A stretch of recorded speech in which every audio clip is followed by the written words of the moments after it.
सोचने की और समझने की। क्योंकि अगर हमें स्वस्थ होना है, हमारे परिवार को स्वस्थ करना है, तो हमारी आंखों का खुला होना जरूरी है और हमें आसपास सब देखना पड़ेगा। जुकाम हुआ, गोली खाई, आराम आ गया, हम खुश हैं क्योंकि दुनिया में 99.9% लोग यही कर रहे हैं, गोली दवाई खा रहे हैं। लेकिन अगर आपसे मैं कहता हूं कि ये वायरल फीवर है, इसमें एंटीबायोटिक का कोई रोल नहीं है, इसके अंदर आप सिंपली स्टीम इनहेलेशन लो, 3 दिन इंतजार करो, अच्छा खाना खाओ, कच्चा भोजन लो, गाजर का जूस लो, चुकंदर का जूस लो, संतरे खाओ, तो आप अपने आप ही ठीक हो जाओगे। 3 दिन में कोई भी वायरस बॉडी से खत्म हो जाता है। तो आपको एक बात समझ में नहीं आएगी क्योंकि ऐसा कोई भी नहीं कर रहा। और इसी गंदगी की वजह से अभी गवर्नमेंट की गाइडलाइंस आ गई कि जब भी कोई डॉक्टर किसी व्यक्ति को एंटीबायोटिक्स लिखता है तो उसे ये डिस्क्राइब करना पड़ेगा कि उसने ये एंटीबायोटिक्स क्यों लिखे उसको। क्योंकि इतने एंटीबायोटिक यूज करने की वजह से इंडिया में आज जब आपको जरूरत पड़ती है, कोई इन्फेक्शन होता है और एंटीबायोटिक की रिक्वायरमेंट आती है, तो एंटीबायोटिक्स आपके शरीर पे काम नहीं करते और इन्फेक्शन की वजह से ज्यादातर लोगों की जान चली जाती है। ये भी अखबारों में आ रहा है। लेकिन क्या आपने ये सेगमेंट खोल के देखा कि अब एंटीबायोटिक्स की गाइडलाइन भी सेट हो चुकी है और एक क्लियर कर दिया गया है कि वायरल इन्फेक्शन के लिए आपको अननेसेसरी एंटीबायोटिक्स खाने की जरूरत नहीं है। क्योंकि इंडिया में आज लगभग 45% मौतें जो हो रही है वो इसलिए हो रही है क्योंकि उनके शरीर पे दवाइयां काम नहीं कर रही। तो 100 में से 45 मरीज हम सिर्फ इसलिए खो रहे हैं कि जब उन्हें वास्तविकता में दवाई की आवश्यकता है वो उसके पहले इतनी शरीर में पहले ही डाल चुके हैं कि अब उनकी कोशिकाओं में कचरा जो भरा हुआ है वो दवाइयों को काम करने दे ही नहीं रहा। तो ये सब चीजें समझेंगे तभी हम अपने शरीर को सही कर पाएंगे। ठीक है, तो अब हम आगे को मैं रोटेट कर देता हूँ, ठीक रहेगा, है ना। स्क्रीन खुल गई, आपको दिख रही है स्क्रीन? हाँ हाँ, नहीं बराबर सर, ठीक दिख रही है वो। ओके, क्या दिख रहा है स्क्रीन पे? कोटा रत्न वाला जो अपना है ना, फोटो दिख रहा है? जी जी। ओके, तो छोटा मोटा आदमी तो नहीं हो, मुझे सुन सकते हैं? हमारे लिए प्राइस का सब्जेक्ट सर ये। नहीं नहीं, लोग क्या है, गली नुक्कड़ के बहुत सारे छुटपुट लोगों से सलाह लेके अपने जीवन का ऐसा कचरा कर लेते हैं। वो ये सोचते नहीं कि जिसने मुझे बात करी है, जिसने मुझे समझाया, आज जिसका मैंने सेशन सुना, उस आदमी ने जीवन के 12 साल नॉन स्टॉप लगाए हैं पढ़ाई करके इस डिग्री को हासिल करने में। नॉन स्टॉप का मतलब है मुझे किसी डिग्री से डिग्री जंप करने में, कोई भी एग्जाम क्रैक करने में कहीं पे टंगना नहीं पड़ा। सारे एग्जाम मैंने 1-on-1 back to back crack करे और अपने मनपसंद के कॉलेज में मैंने सीट उठाई है। मैं इंडिया के टॉप कॉलेज से ग्रेजुएट हूँ। ठीक है, लोग इस डिग्री को हासिल करने में 20-20 साल लगा देते हैं, बूढ़े हो जाते हैं आधे। सर ये हमारी पूरी टीम के लिए एक बहुत बड़ा सौभाग्य का सब्जेक्ट है सर। कई ऐसे लोग हैं जिनको ना ये जो आपका थोरोसिक शब्द है ना, मुझे खुद पता लगा आपके आने के बाद कि इसका मतलब क्या होता है, आपने बताया था। तो कैसे लोग कहीं से भी कहीं तक का खोल करके मैं आपके शरीर का कचरा निकाल सकता हूँ, इसका मतलब ये है। ठीक है, तो चलिए आज हम बात कर रहे हैं अपने शरीर की। वो शरीर जिसकी कीमत मैं हमेशा बताता हूँ 550 करोड़ है। हर अंग की एक कीमत है। जब आप इसे मार्केट में खरीदने जाएंगे तब आप इसको पता लगेगा। मेरे एक मित्र है जो अक्सर कहते हैं कि भाई मेरी किडनी बेच दो, मैं करोड़पति हो जाऊंगा। तो बात है कि ना आसानी से ऑर्गन बिकता है, ना आसानी से ऑर्गन खरीदा जा सकता है। जब किसी के परिवार में संकट आता है और वो अपने परिवार के सदस्य के लिए किडनी तलाशने जाता है तो उसे पता लगता है कि किडनी डोनर ढूंढना भी कितना मुश्किल काम है और करोड़ों खर्च करने के बाद भी आपको डोनर मिलेगा नहीं मिलेगा, और जब मिलेगा तो आपके परिवार का सदस्य बचेगा कि नहीं बचेगा ये पता नहीं है। हार्ट ट्रांसप्लांट की लोग बातें करते हैं, इंडिया में अभी तक केवल 1000 हार्ट ट्रांसप्लांट हुए हैं, है ना। पिछले 20 सालों से यहाँ ट्रांसप्लांट चल रहे हैं, केवल 1000 ट्रांसप्लांट हुए। मेरे पास रोज मतलब पूरे महीने में 1-2 मरीज ऐसे आ जाते हैं जो हार्ट ट्रांसप्लांट के कैंडिडेट थे, लेकिन वो कहाँ जाएंगे? करोड़ों उनकी जेब में नहीं है, डोनर उनको मिलेगा कहाँ पे? तो बोलने में बातें बहुत अच्छी लगती है कि आजकल तो ट्रांसप्लांट होने लग गया, है ना। अगर आप लीवर ट्रांसप्लांट की बात करोगे, आप ढूंढोगे तो लोग 1-1 करोड़ खर्च कर देते हैं और फिर भी मरीज बचता नहीं है। बात है कि खर्च करने के बाद, आपका घर बिकने के बाद मरीज बच जाए, आपका शरीर सुरक्षित हो जाए तो भी चलेगा।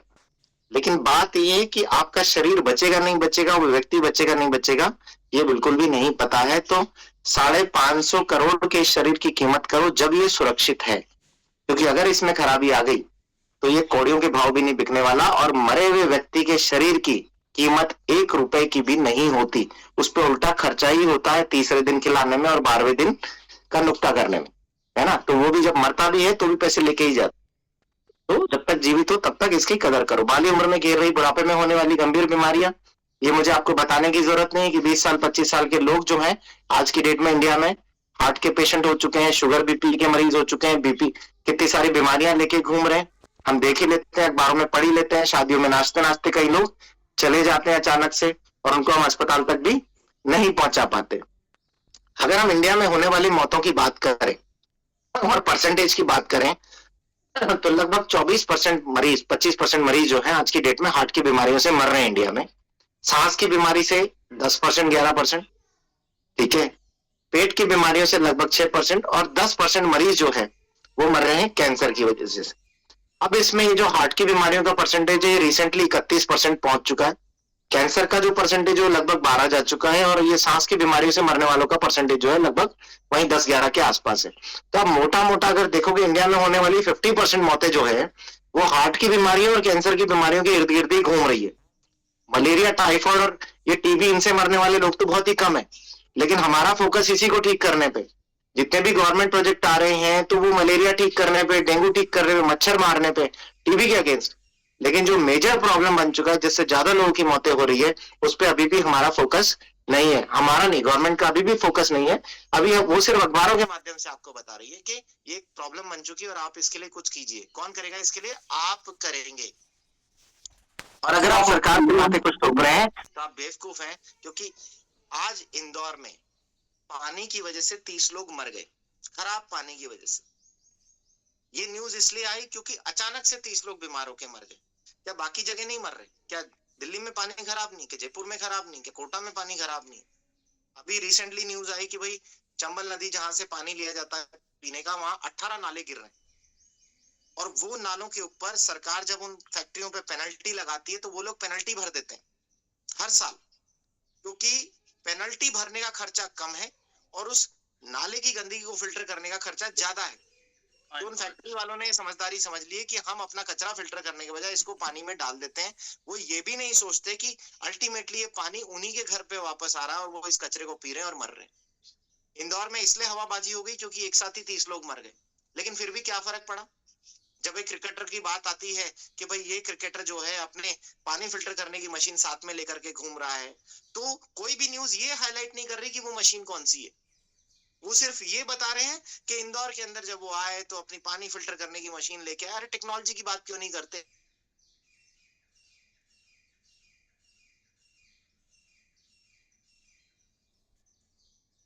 में से एक व्यक्ति इंडिया में हार्ट की प्रॉब्लम से मर जाता है। अब देखो क्या है, जब मैं ये बोलता हूँ कि 4 में से एक व्यक्ति हार्ट की बीमारी से इंडिया में मर जाता है तो आंकड़े समझने में थोड़ी सी मुश्किल होती है। अब थोड़ा सा इस आंकड़े को एलैबोरेट करते हैं। हार्ट के ब्लॉकेजेस की वजह से इंडिया में हर साल 1 करोड़ लोग मर जाते हैं। कितने? 1 करोड़। 1 करोड़। अगर ये सबके फोटो अखबार में छप जाए तो आपके अखबार में केवल मरने वालों की फोटो होगी, पूरा अखबार उससे भर जाएगा। लेकिन बात ये डेटाबेस अभी तक हमारे पास नहीं आया। जिन लोगों की लोग वीडियो बना लेते हैं, जो जिसकी जानकारी में उसकी खबर आप तक पहुंच जाती है। 1 करोड़ लोग इंडिया में केवल हार्ट अटैक से मरते हैं सालाना। ये 2024 का डेटा है। तो कितनी बुरी स्थिति हो गई होगी। लकवे से 60 लाख लोग मर जाते हैं, ठीक है ना। उसके बाद आप इसमें देखो कैंसर से जो है लगभग 20 लाख लोग जो है वो इंडिया में मर जाते हैं। तो हम अगर सिर्फ लकवे, कैंसर और जो मोटी मोटी बीमारियां हमारे आसपास दिखती है, अगर इन्हीं के आंकड़े निकाल लें तो 1.5 करोड़ लोग ऐसी बीमारियों से मर जाते हैं जो केवल आपके लाइफस्टाइल डिसऑर्डर में आती है। इसका मतलब आपके शरीर को खराब करने की वजह से पैदा हुई है और ये एक बहुत बड़ी परसेंटेज है। ये डेटा है पूरे sequence wise national cancer registry data का, जो आईसीएमआर डेटा निकालता है पूरे साल का। इसमें डेटा है कि हर साल इंडिया में कितने लाख लोग जो हैं वो कैंसर से मर रहे हैं और कितने कैंसर की वजह से बीमार हो रहे हैं। तो 2020 का डेटा जो था, लगभग हमारे पास 13.9 लाख लोग जो हैं कैंसर से डिटेक्ट हुए।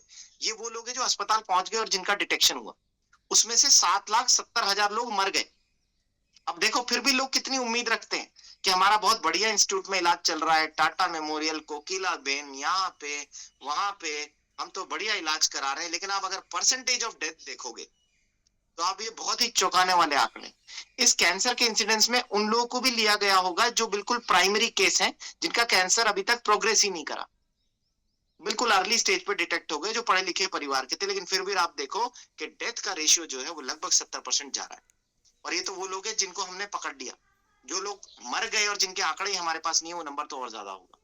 और अगर आप साल दर साल देखोगे तो 2022-2025 में कैंसर होने वाले मरीजों का जो प्रोजेक्शन है वो बढ़ा है, यानी संख्या बढ़ गई है।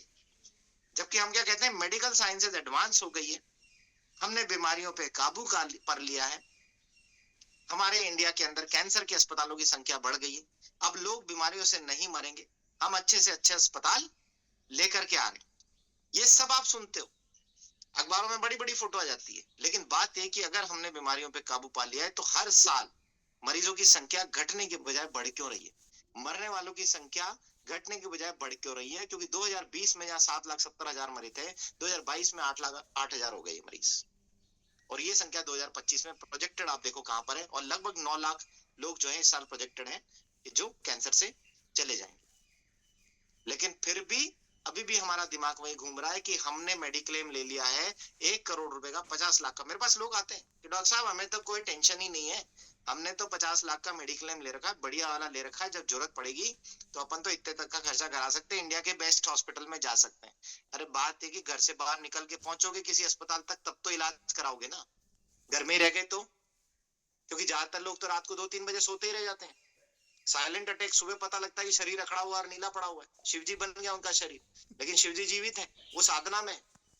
आपके परिवार का बंदा लंबी साधना में जा चुका है, अब वो जगेगा ही नहीं इस साधना से, इसलिए उसका शरीर नीला पड़ गया, एल्कलाइन नहीं हुआ, एसिडिक होके सड़ गया वो पूरा शरीर। ठीक है, तो बीमारियां बढ़ रही है ना।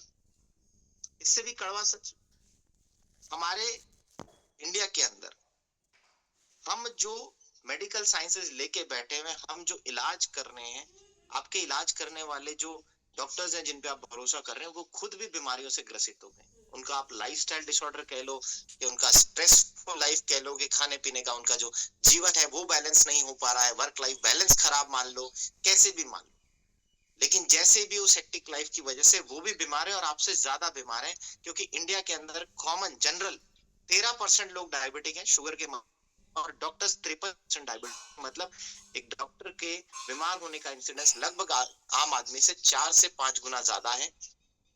और ये डेटा बताता है इंडिया के अंदर कि इंडिया के अंदर आम आदमी के मुकाबले डॉक्टर की लाइफ 10 साल कम है। एक व्यक्ति जो 15 साल में डिग्री करके निकला है, उसके बाद उसका जीवन एस्टैब्लिश करने लगता है, उसके बाद उसका जीवन बाकी लोगों से 10 साल ऑलरेडी कम हो चुका है। ये चाहे उसके लाइफस्टाइल के डिसऑर्डर की वजह से कह लो, उसके स्ट्रेस की वजह से कह लो, किसी भी कारण से कह लो, लेकिन जो खुद बीमार हो चुका है अब आपको उस संकट से बाहर नहीं निकाल सकता, क्योंकि उसे भी रास्ता नहीं पता। और बात है कि अगर वो खुद गलत राह पे तो आपको भी गुमराह ही करेगा।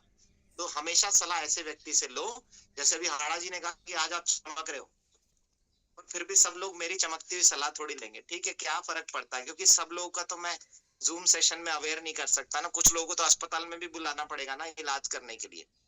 अगर ऑपरेशन ही नहीं करेंगे और सबको ही मैं ठीक कर दूंगा, तो फिर तो मैं खाली बैठा रहूंगा, रोज जूम पे ही सेशन लूंगा। तो ये जूम सेशन मेरा मकसद है बेसिकली उन लोगों के लिए जिनको मेरी बात समझ में नहीं आती, ताकि वो पैसे तैयार रखें और उनको एक अंदाजन खर्चा पता लग जाए कि भाई जब हार्ट की बीमारी होती है, हार्ट अटैक आता है, तो जेब में 3 से 4 लाख रुपए तैयार रखने होते हैं, अस्पताल जीवित पहुंचना पड़ता है, तभी डॉक्टर साहब बचा पाएंगे। तो जूम सेशन का मकसद आपको ठीक करना नहीं है, बल्कि आपको ये बताना है कि मैं एक हार्ट सर्जन हूँ, और जब आपको बीमारी आए तो समय पे पहुंच जाइएगा, 3-4 लाख रुपए जेब में रख के, ताकि आपको बचाया जा सके। हाँ, ये अलग बात है कि परिवार को सुरक्षित करने का खर्चा भी 3 से 4 लाख ही बैठने वाला। अब आपको किस तरफ जाना है ये आपको डिसाइड करना है, बट मैं आपको अस्पताल ही बुलाऊंगा। मेरा मकसद आपको ठीक करना नहीं है, केवल जानकारी देना है। तो अब आप देखो कि इंडिया के अंदर 10 लाख लोग जो है डायबिटिक हो चुके हैं, और पिछले 4 साल के अंदर ही 44% लोग शुगर के मरीज बन गए। तो हम ये देख रहे हैं कि पिछले कुछ सालों में बीमारी बहुत ही तेजी से बढ़ी है इंडिया के अंदर, जिसके अंदर हर व्यक्ति, चाहे वो पैसे वाला हो, चाहे वो गरीब हो, चाहे वो गांव का हो, चाहे वो पढ़ा लिखा हो, चाहे वो डॉक्टर हो, चाहे कोई भी हो, वो हर कोई इसकी चपेट में आया है। अब इससे भी बुरी समस्या, जब आप शुगर के मरीज होते हो तो आप मेरे पास अक्सर लोग आते हैं, साहब हमने चाय पीनी बंद कर दी है, हमने शक्कर खानी बंद कर दी है, और अब मेरी जो शुगर है वो ठीक ठाक कंट्रोल आ रही है, और एक ही गोली खानी पड़ रही है, बहुत ही लो डोज में है, और मेरे डॉक्टर ने कहा है कि तुम्हारी शुगर बहुत अच्छी कंट्रोल्ड है और अब तुम्हें टेंशन लेने की जरूरत नहीं है। उसने शायद अखबार में उसको ये नहीं पढ़ाया कि 75% शुगर के मरीज अपनी किडनी खराब कर लेते हैं कुछ सालों के अंदर अंदर। क्योंकि अगर उसे ये जानकारी पहले ही पता लग जाती तो वो शुगर की गोली खाने के बजाय वो रास्ता ढूंढता जहां पे उसकी शुगर को रिवर्स किया जा सके, ना कि गोली खा करके अपने जो मेंटल स्ट्रेस है उसको कम कर सके वो। क्योंकि आप अगर शुगर मरीज हो, गोलियां खा रहे हो, तो ये तय है चाहे आपकी शुगर कितनी भी कंट्रोल हो, आप 10 साल के अंदर अंदर या तो हार्ट पेशेंट बन जाओगे या किडनी पेशेंट बन जाओगे, या फिर आपको लकवा मारने की संभावनाएं है। क्योंकि शुगर जो है आपकी खून की नसों को धीरे धीरे दिमाग की तरह चाट जाती है और पूरी तरह खराब करके किसी न किसी अंग की ब्लड सप्लाई पूरी तरह काट देती है। और जितने ज्यादातर लोग शुगर की बीमारी से मरते हैं, अगर आप उनका ब्लड टेस्ट कराओगे मरते टाइम, तो आपको पता लगेगा कि उनका ब्लड एसिडोटिक हो चुका होता है जिस समय वो मरने वाली कंडीशन में आते हैं। क्योंकि आपका pH regulation system, buffer system भी शरीर का खराब हो चुका होता है। ये शुगर मरीज की विडंबना है। 20% शुगर के मरीज अंधे हो जाते हैं, किडनी डैमेज होती है और नसें जो है वो खराब हो चुकी होती है, खून की नसें, दिमाग से नीचे सिस्टम को ले जाने वाली नसें, तो आपके ब्रेन के न्यूरॉन्स खराब हो चुके होते हैं, आपके ब्लड सप्लाई खराब हो चुकी होती है, आप किडनी फेलियर के मरीज हो चुके होते हैं और आप अंधे हो चुके होते हो। इस जीवन में जीवन देखने, संसार देखने आए हो, लेकिन अगर अंधे ही हो गए, इतनी सुंदर आंखें देके भगवान ने भेजा था और आपने अपने कर्मों से उनको खराब कर लिया है, तो फिर इसका तो कोई भी कुछ भी नहीं कर सकता।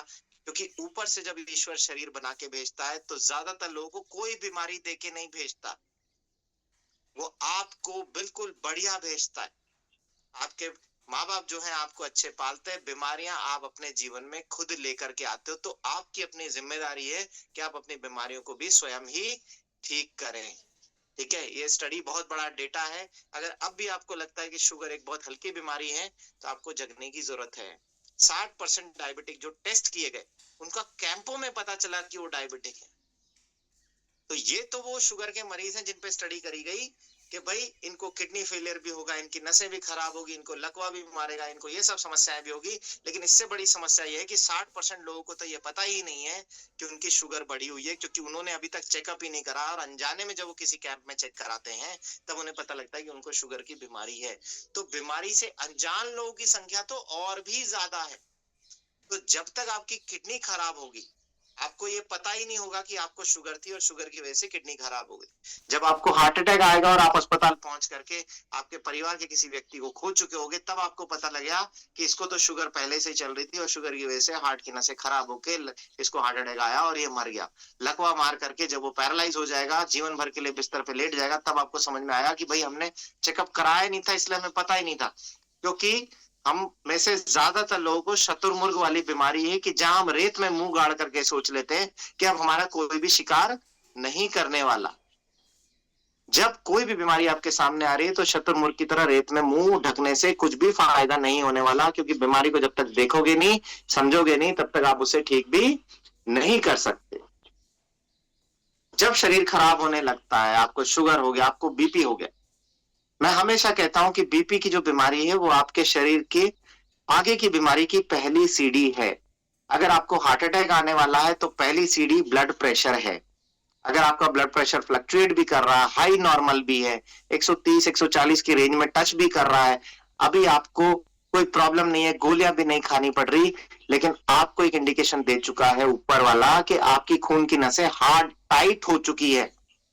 भगवान ने इन्हें फ्लेक्सिबल बनाया है तब जब आपका हार्ट पंप करे और इनमें से खून का दौरा जाए तो ये चौड़ी हो, ये वापस से सिकुड़े, और इसी पंपिंग मैकेनिज्म पे आपकी खून की नसें काम करती है। आपका पूरा शरीर इलास्टिक स्ट्रक्चर का है, ये खिंच सकता है, ये छोटा हो सकता है, आपकी मांसपेशियां, मसल सब इलास्टिक स्ट्रक्चर की हैं।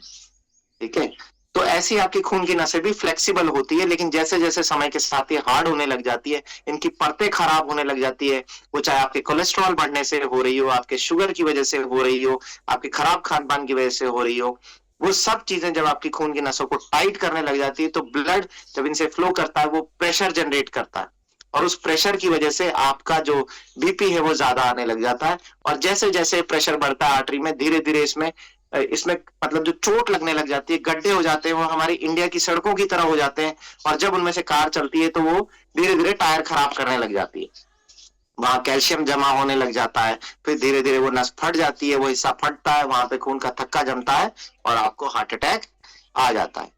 तो हमें कब चेतने की जरूरत है? जब हमें पता लगा कि हमारी शुगर थोड़ी सी ज्यादा आ रही है या हमारा बीपी ज्यादा आ रहा है। अगर उस समय भी आप चेत जाओगे तो भी आप जीवन में किसी बड़ी मुसीबत से बच सकते हो। लेकिन अभी इस समय लोग क्या कहते हैं, अरे मेरे पास तो मरने की फुर्सत भी नहीं है।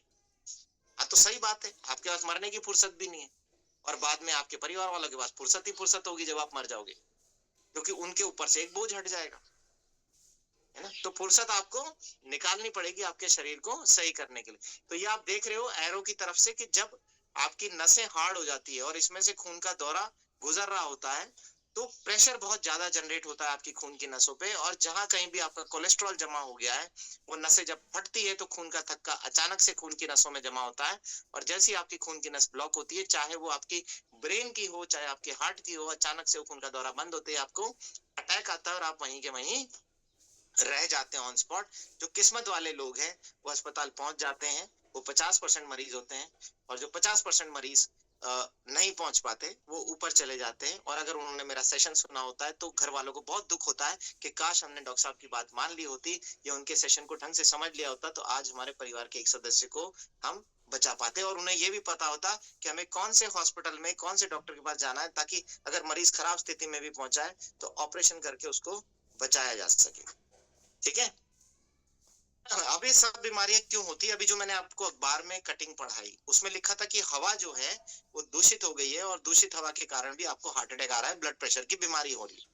ये सारी चीजें हैं सड़ने वाली क्रियाओं से। आपकी खून की नसें सड़ रही है, खराब हो गई, अब उनकी कैपेसिटी खत्म हो गई। आपकी किडनी के जो सेल हैं, जो कोशिकाएं, वो सड़ने लग गई, खराब हो गई, अब उन्होंने अपना काम करना बंद कर दिया, फिल्ट्रेशन खत्म कर दिया।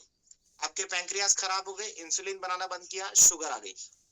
थायराइड की कोशिकाएं खराब हो गई, कोशिकाएं खराब होते क्या हुआ, उसके अंदर जो थायरोक्सिन हार्मोन बन रहा था वो बनना बंद हो गया, अब आपको थायराइड की बीमारी आ गई।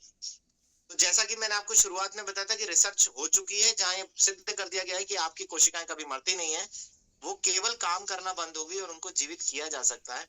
तो आप इन सब बीमारियों को जो है रिवर्स कर सकते हो, बशर्ते आपकी कोशिकाएं वापस से सही हो जाए। तो दिन ब दिन चाहे आपकी वो खराब हवा हो, खराब पानी हो, खराब भोजन हो, आपकी लाइफ का स्ट्रेस हो, आपकी नींद पूरी नहीं होती, वो सब आपकी कोशिकाओं में ऑक्सीडेटिव स्ट्रेस पैदा करती है, और जैसे कटा हुआ सेब सड़ जाता है वैसे ही आपका शरीर खुला हुआ है पूरे वातावरण के लिए, वो कोशिकाएं खराब होने पे काम करना बंद कर देती है ऑक्सीडेटिव स्ट्रेस की वजह से। बहुत सारी चीजें हमारे इर्द गिर्द घूम रही है। वो पानी में घुले हुए हैवी मेटल्स हो सकते हैं, वो हमारे खाने में घुले हुए हैवी मेटल्स हो सकते हैं, वो पेस्टिसाइड हो सकते हैं, आपका फास्ट फूड हो सकता है, आपका खराब खान पीन हो सकता है ना, यूवी रेडिएशन हो सकती है, आप टेंशन में दिन भर बैठे रहते हो, वर्क फ्रॉम होम में दिन भर मोबाइल पे बैठे रहते हो, इलेक्ट्रोमैग्नेटिक रेडिएशन हो सकती है, आयनाइजिंग रेडिएशन हो सकती है, सिगरेट पीना हो सकता है, एयर पोल्यूशन हो सकता है। ये सब आपकी कोशिकाओं में स्ट्रेस पैदा कर रहे हैं, जिससे आपका डीएनए चेंज होता है, और डीएनए चेंज होने के साथ ही आपकी कोशिकाओं के काम करने का तरीका चेंज हो जाता है, और वो जब गलत तरीके से काम करती हैं तो वो या तो किसी बीमारी को अंजाम देती है या कैंसर सेल में कन्वर्ट हो जाती हैं। तो अगर आप इस स्लाइड को समझ गए हो तो आपको केवल ये समझना है कि पहली चीज तो ये कि इन सब चीजों को जीवन से अगर हम हटा देते हैं तो भी हमारे जो सेल हैं उस पे से हम ऑक्सीडेटिव स्ट्रेस को खत्म कर देंगे। तो यहाँ इलेबोरेट में लिखा हुआ है alcohol, pesticide, toxins, fruit vegetable के पेस्टिसाइड, है ना, कम फल सब्जी खाना, है ना, जितने भी हमारे पानी में घुले हुए कंटामिनेंट हैं, ज्यादा एक्सरसाइज करना, कम एक्सरसाइज करना, बिल्कुल भी कोई क्रिया नहीं करना भी आपकी कोशिकाओं को खराब करती है, और आवश्यकता से अधिक एक्सरसाइज करना और उतना भोजन शरीर को नहीं देना, लैक ऑफ गुड न्यूट्रिशन, ये भी आपको बीमारियां पैदा करता है, एक्सेसिव स्ट्रेस पैदा करता है। एयर एंड वाटर पोल्यूटेंट्स, हवा और पानी में मिली हुई गंदगियां, मेडिकेशन एंड ट्रीटमेंट, दवाइयां, और जिसे आप ट्रीटमेंट समझ रहे हो वो भी धीरे धीरे आपको मार ही रहा है, क्योंकि कोई भी दवाई जब आप लेते हो तो आपकी कोशिकाओं में वो कुछ परिवर्तन लाता है जोर जबरदस्ती से, और उस जोर जबरदस्ती में आपकी एक बीमारी तो ठीक होती है, आपके सिम्टम तो ठीक होते हैं, लेकिन एक नई बीमारी का निर्माण स्टार्ट हो जाता है, क्योंकि जो काम आपने किया है वो सही नहीं था, प्रकृति नहीं चाहती थी कि ऐसे हो। तो जब आप लंबे समय किसी भी ट्रीटमेंट को लेते हो, साल 2 साल 5 साल, तो आप खुद एक नई बीमारी को पैदा कर लेते हो अपने शरीर के अंदर। हम प्रकृति के बीच में, इंसान जो है प्रकृति के बीच में, जब हम पानी पीते हैं, चाहे हम हवा सूंघते हैं, चाहे हम सूरज की रोशनी लेते हैं, चाहे हमारी ये फैक्ट्रियों का धुआं हम सूंघते हैं, चाहे वो किसान का दिया वो पेस्टिसाइड केमिकल है, वो चाहे खाने से आ रहा है, चाहे वो पानी में घुल के आ रहा है, नदी में बह के आ रहा है, सब कुछ मिलके हमारे ही बीच में, हमारे शरीर में इकट्ठा हो रहा है। और जब ये परमिसिबल लिमिट से ज्यादा हो जाता है, जब इसका कंसंट्रेशन ज्यादा हो जाता है, तो जैसे आपने वो एक टीवी सीरियल देखा होगा जिसमें वो विष कन्या है, विष और विष मांगता था, वो पता नहीं, चंद्रकांता सीरियल। चंद्रकांता में और विष लेने से आप विष मानव नहीं बन जाओगे, आप मर जाओगे, क्योंकि आपके शरीर को उस विष पे जीवित रहने के लिए ज्यादा समय के लिए बनाया नहीं गया। और जब ये टॉक्सिन्स आपके शरीर में इकट्ठे होंगे और आपको कोई बीमारी आती है, तो आपका शरीर उससे लड़ने के लिए तैयार नहीं होगा। और इसीलिए 44% लोग हो चुके हैं और दवाइयां उन पे काम नहीं करती। अक्सर आप लोगों को सुनोगे तो पुराने लोग ये कहते हैं कि हमारे जमाने में तो सर्दी जुकाम 2 दिन में ठीक हो जाया करता था, और अब 15-15 दिन तक ठीक नहीं होता। उसका कारण ये है कि आपकी कोशिकाएं स्ट्रेस में इतनी खराब हो चुकी हैं कि अब उनमें वो शक्ति नहीं है कि वो 2 से 3 दिन में आपको ठीक कर सके। और जब ये ऑक्सीडेटिव स्ट्रेस बढ़ता है तो आपकी कोशिकाएं काली खराब हो जाती है। और मैं अक्सर कहता हूं कि रसगुल्ला देखने में बहुत अच्छा दिखता है और जला हुआ गुलाब जामुन कोई भी नहीं खाना चाहता। तो आप अपनी कोशिकाओं को जब अंदर से गुलाब जामुन, मतलब वो भी वो गुलाब जामुन जो घर पे बनाया गया है, जो सख्त हो गया है, जिसमें चाशनी अंदर नहीं जा रही है, कैसे अपने मेहमानों को परोस सकते हो, है ना? तो आपका शरीर ऐसी कोशिकाएं बना चुका है जो अब काम करना बंद हो चुकी है। तो जितने भी, जब हमारे शरीर में ये ऑक्सीडेटिव स्ट्रेस और ऑक्सीडेंट्स जो हम ले रहे हैं, एंटीऑक्सीडेंट जो हम लेते हैं, इसका बैलेंस बिगड़ता है, तो शरीर में ऑक्सीडेटिव स्ट्रेस पैदा होता है। इससे आपका फैट खराब होता है, ब्लड की लाइनिंग खराब होती है, सेल्स की लाइनें खराब होने लगती है, आपका इम्यून सिस्टम एबनॉर्मल तरीके से काम करता है। लोग कहते हैं ना कि यार इसकी तो इम्यूनिटी कम हो गई है, या इसको ऑटो इम्यून बीमारी हो गई, इसलिए इसको सोरियासिस हो गया, एक्जिमा हो गया, इसको आर्थराइटिस हो गया, क्योंकि इसका इम्यून सिस्टम इसके खिलाफ काम कर रहा है। इसको तो गेहूं से एलर्जी हो गई, इसको तो मूंगफली से एलर्जी हो गई। आपका इम्यून सेल एक्टिवेटेड हो गया है, क्योंकि आपकी बॉडी में ऑक्सीडेटिव तनाव बढ़ गया है और एंटीऑक्सीडेंट्स की मात्रा जो है वो कम हो गई है, जिसकी वजह से ये एलर्जी के इश्यूज आए हैं। वरना आप मूंगफली के लिए, गेहूं के लिए, किसी के लिए भी एलर्जिक नहीं होने वाले। और ये जब आपकी कोशिकाओं में स्ट्रक्चरल रीमॉडलिंग करता है, मतलब कोशिकाओं की बनावट को चेंज करता है, उसमें सूजन आने लगती है, और जब वो सूजन आती है तो कोशिकाएं खराब होकर अपना काम करना बंद कर देती है। अब हमें इस साइकिल को बस रिवर्स डायरेक्शन में चलाना है और आप अपने शरीर को सही कर सकते हो। मतलब सूजन को हमें कम करना है, जो स्ट्रक्चर रिमॉडलिंग से आपके कोशिकाएं खराब हुई है उसको वापस से सुधारना है, आपकी इम्यूनिटी को वापस से इंप्रूव करना है, आपकी जो कोशिकाएं डैमेज हो गई है उनको रिपेयर करना है। तो लिपिड जो खराब हो गया, कोलेस्ट्रॉल जो जमा हो गया, उसको आप सही कर सकते हो। और ये होगा जब तराजू की दूसरी साइड, मतलब जब एंटीऑक्सीडेंट्स की मात्रा आपके शरीर में कम है, आप उसको बढ़ाओगे, आपके शरीर में उसको एंटीऑक्सीडेंट्स बढ़ाओगे, तो अपने आप ये बीमारियां जो है वो रिवर्स होना स्टार्ट हो जाएगी।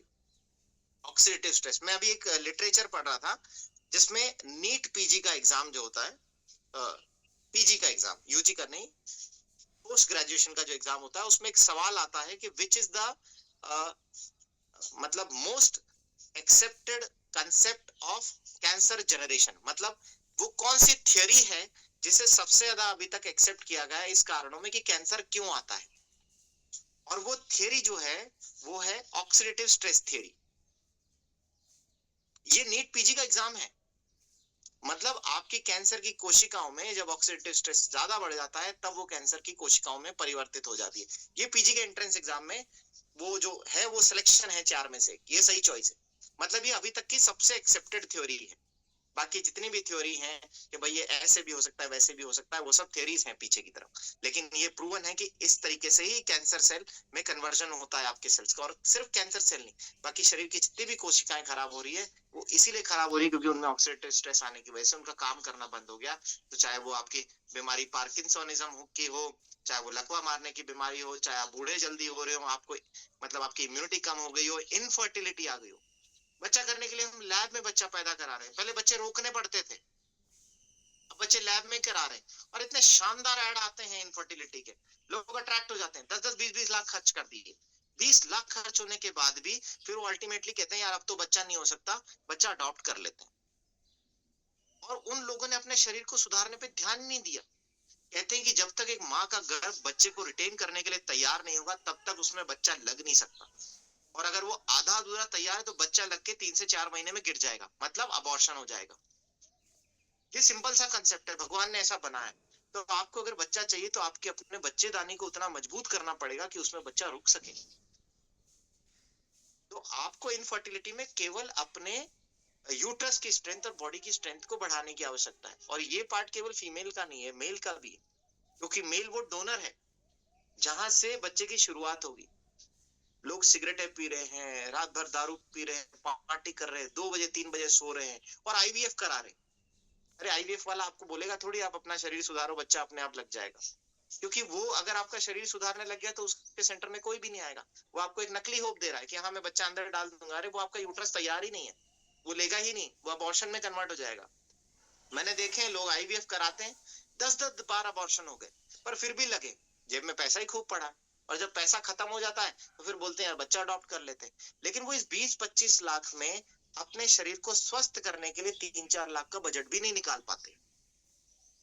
वो शरीर को स्वस्थ करने में खर्चा नहीं करना चाहते, बीमारियों में, दवाइयों में और टेक्निक्स में खर्चा करने में उनको खुशी होती है, क्योंकि उनको लोगों को बताने में खुशी होती है कि हम उस सेंटर पे गए थे, हमने वहां 5 लाख रुपए दिए, हम तो वहां मुंबई गए थे, वहां 10 लाख रुपए हमने दिए थे। अभी रिसेंटली मैं एक डॉक्टर से मिला, मतलब मुझे वो बड़े शान से अपनी कहानी सुना रहा था, और मैं मन ही मन कह रहा था, मैंने कहा कैसा पागल परिवार है। और स्टोरी कुछ ऐसी है, वाइफ को प्रॉब्लम्स हैं काफी सारी, खाने पीने को लेकर के इश्यूज आ रहे हैं, गट रिलेटेड इश्यूज आ रहे हैं, इम्यून सिस्टम वीक हो चुका है, बॉडी डाउनग्रेड हो चुकी है, बॉडी में काफी स्ट्रेस पैदा हो चुका है, जिसकी वजह से मल्टीपल प्रॉब्लम्स जनरेट होती जा रही हैं।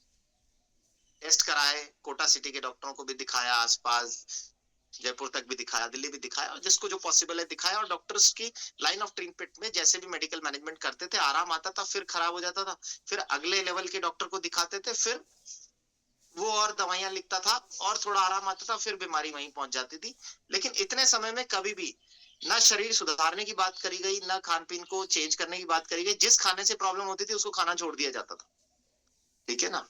यूं मान लो किसी खाने के लिए एलर्जिक हो गए, गेहूं से एलर्जिक हो गए, गेहूं छोड़ दिया, थोड़े दिन बाद पता लगा कि मक्का खाने में पेट भारी हो रहा है, मक्का खाना छोड़ दी। ये सब चीजों का हम एडजस्टमेंट करते चले गए, और बॉडी हमने सुधारी नहीं, हम दवाइयां खा खा के बस एडजस्ट करे जा रहे हैं कि हम इस दवाई से आराम आने लगे तो इसको खा लेते हैं, इसके साथ खाना खा लेंगे, ये खा लेंगे तो सही चलेगी। फिर वो गए बॉम्बे गए, बड़ी जगह गए, फ्लाइट के खर्चे भी लगाए उन्होंने, और जो जांच 5,000 में हो सकती है उसके 50-50 हजार दिए, और मतलब उन्हें गिनाने में खुशी हो रही है कि हम इतने लाखों रुपए खर्च कर चुके हैं, हम बड़े से बड़े डॉक्टर को दिखा चुके हैं, उसने ये लिखा, हम ये टेस्ट करा चुके हैं, इतने बड़े बड़े अस्पताल में होकर के आ गए, पर अब थोड़ी सी प्रॉब्लम में ठीक दिखती है, बट ठीक है। और 2 साल हो गए, 3 साल हो गए, हर बार वो यही गिनाते कि हमने किसी बड़े अस्पताल जाके कितना खर्चा किया, लेकिन वो ये नहीं सोच रहे कि 3 साल 4 साल में लाखों रुपए खर्च करके भी अभी तक बीमारी ठीक कहाँ हुई, और वो वही टेस्ट बार बार कराए जा रहे हैं, वही इलाज बार बार लिए जा रहे हैं, बस अस्पताल और डॉक्टर चेंज कर रहे हैं। उन्हें तरीका बदलने की आवश्यकता है, ये समझने की जरूरत है, और ज्यादातर लोग यही कर रहे हैं, वो अपने अस्पताल बदल रहे हैं, अपने डॉक्टर बदल रहे हैं, अपनी दवाइयां बदल रहे हैं, लेकिन तरीका नहीं बदल रहे। आपको केवल तरीका बदलना है, और तरीका बदलते ही आपका शरीर जैसे ही सही होने लगेगा, आप शरीर को अंदरूनी रूप से सही करोगे, आपकी बीमारियां, ज्यादातर बीमारियां आपकी अपने आप ही ठीक होने लग जाएगी। और जब हम बात करते हैं शरीर को ठीक करने की, मैं हमेशा कहता हूं कि आप जाते हो हेल्थ ड्रिंक्स की तरफ, प्रोटीन शेक्स की तरफ, बिना ये जाने कि उनके ऊपर वार्निंग्स लिखी हुई है कि इनको खाने से भी आपको बीमारियां आ रही है, क्योंकि हम उनका कंटेंट पढ़ते ही नहीं। जिम में जाने वाले लोग प्रोटीन शेक लेते हैं, स्टीरॉइड्स लेते हैं, स्टीरॉइड की वजह से खून गाढ़ा होता है, हार्ट अटैक से मरते हैं। फीमेल्स के पीरियड इरेगुलर हो जाते हैं, वो हार्मोन थेरेपी पे जाती है, दवाइयां खाना स्टार्ट करती है पीरियड्स को रेगुलर करने के लिए, 6 महीने में खून गाढ़ा हो जाता है, ब्लीडिंग रुक जाती है, खून क्योंकि खून गाढ़ा हो चुका है, और खून गाढ़ा होकर के हार्ट या ब्रेन में जम जाता है और लकवा मार जाता है। अगर आप इंस्टाग्राम पे जाओगे, मुझे फॉलो करोगे, तो मैंने उस पर एक वीडियो बना करके डाला था, एक लेडी का जिसके हाथ में गैंग्रीन, मतलब खून की सप्लाई बंद होने से हाथ की उंगलियां नीली हो गई थी, ठीक है। फिर दवाइयां दी गई, उसकी हिस्ट्री सिर्फ इतनी सी थी कि उसके पीरियड्स इरेगुलर थे, वो डायबिटिक है, जो लंबे समय से इंसुलिन ले रही है, डायबिटीज की वजह से धीरे धीरे हार्मोनल इम्बैलेंसेस आ गए, उस हार्मोनल इम्बैलेंसेस की वजह से पीरियड्स इरेगुलर हो गए, रेगुलर ब्लीडिंग होने लग गई 10-15 दिन में। उसके लिए उसने हार्मोन रिप्लेसमेंट थेरेपी ली, प्रोजेस्टेरॉन की गोलियां खानी स्टार्ट करी, 1 साल तक प्रोजेस्टेरॉन की गोलियां खाई, जिससे खून गाढ़ा हो गया। खून गाढ़ा होकर के हाथ में जम गया, उंगलियां नीली पड़ गई, साइकिल स्टार्ट हुई सिंपल डायबिटीज से, हार्मोनल प्रॉब्लम्स डेवलप हो गई। उसके बाद पीरियड्स इरेगुलर हो गए, उसके लिए प्रोजेस्टेरॉन लिया, खून गाढ़ा हो गया, हाथ की उंगलियां खराब हो गई, अल्टीमेटली एक उंगली आधी काटनी पड़ी है, किस्मत से बाकी हाथ उसका बच गया दवाइयां देने से। एक चीज जो सिंपल आपके शरीर खराब करने की वजह से स्टार्ट हुई थी और वो कहां तक पहुंच गई। और मुझे पता है कि वो लेडी किसी दिन लकवे या हार्ट अटैक से जाएगी, लेकिन हर बार जब भी मिलती है मैं उसको उम्मीद जगाता हूँ कि आप ये दवाइयां खाते रहो, आपका जीवन ठीक चलता रहेगा। मुझे पता है नहीं चलेगा। मैं क्यों उससे शरीर सही करने की बात नहीं करता? क्योंकि मुझे दिखता ही नहीं कि ये महिला करना चाहती है, मुझे दिखता ही नहीं कि उसका पति कुछ करना चाहता है, तो उससे बात करके भी क्या फायदा। मैं अपनी एनर्जी वहां लगाऊं जहां लोग सुनना चाहते हैं। इसलिए मैंने सेशन के शुरू में कहा था कि जो मुझे बार बार म्यूट कर रहा हो वो यहाँ से छोड़ के जा सकता है, ठीक है? तो ये सेशन उन्हीं के लिए जो सुनना चाहते हैं, समझना चाहते हैं और कुछ करना चाहते हैं। क्योंकि ज्यादातर लोगों को मैं यही बोलता हूँ कि भाई क्या है, आप बात सुन लोगे, समझोगे नहीं, समझ लोगे तो उस पर अमल नहीं करोगे, और अमल करने की नौबत भी आगे की ठीक है कर लेते हैं तो आपका कोई अड़ोसी पड़ोसी आ जाएगा जो आपको मेरे से ज्यादा भारी नॉलेज दे जाएगा, फिर आप पीछे हट जाओगे। मुझे ये पता नहीं कि जिन लोगों के घरों में खुद बीमार लोग बैठे हुए हैं, जो सालों से दवाइयां खा रहे हैं, उनके घर में खुद बीमारी से आदमी मर गया, हम ऐसे व्यक्ति ऐसे परिवार की सलाह कैसे एक्सेप्ट कर सकते हैं? जो आदमी खुद शुगर की गोलियां खा रहा है, हम उससे कैसे सलाह ले सकते हैं कि शुगर कैसे कंट्रोल करें? हम कैसे भरोसा कर लेते हैं ऐसे लोगों पे? समझ में ही नहीं आता। उसने आपको कोई भी चटनी चूरण बता दिया, कोई भी फॉर्मूला बता दिया और आप आजमा रहे हो कि इससे मेरी शुगर कंट्रोल रही है, कि भैया शुगर की गोलियां खा रहा है, हाँ खा रहा हूँ ना, डोज कम है। अरे तो खाई क्यों रहा है भैया? छूटनी चाहिए थी ना, तब तो मैं तेरी सलाह मानू। पता नहीं हम कैसे फॉलो करते हैं। काला आदमी दिख रहा है, शक्ल देखने लायक नहीं है, मुंह पे फोड़े फुंसी हो रहे हैं, और हम उससे पूछ रहे पिंपल्स का क्या इलाज है।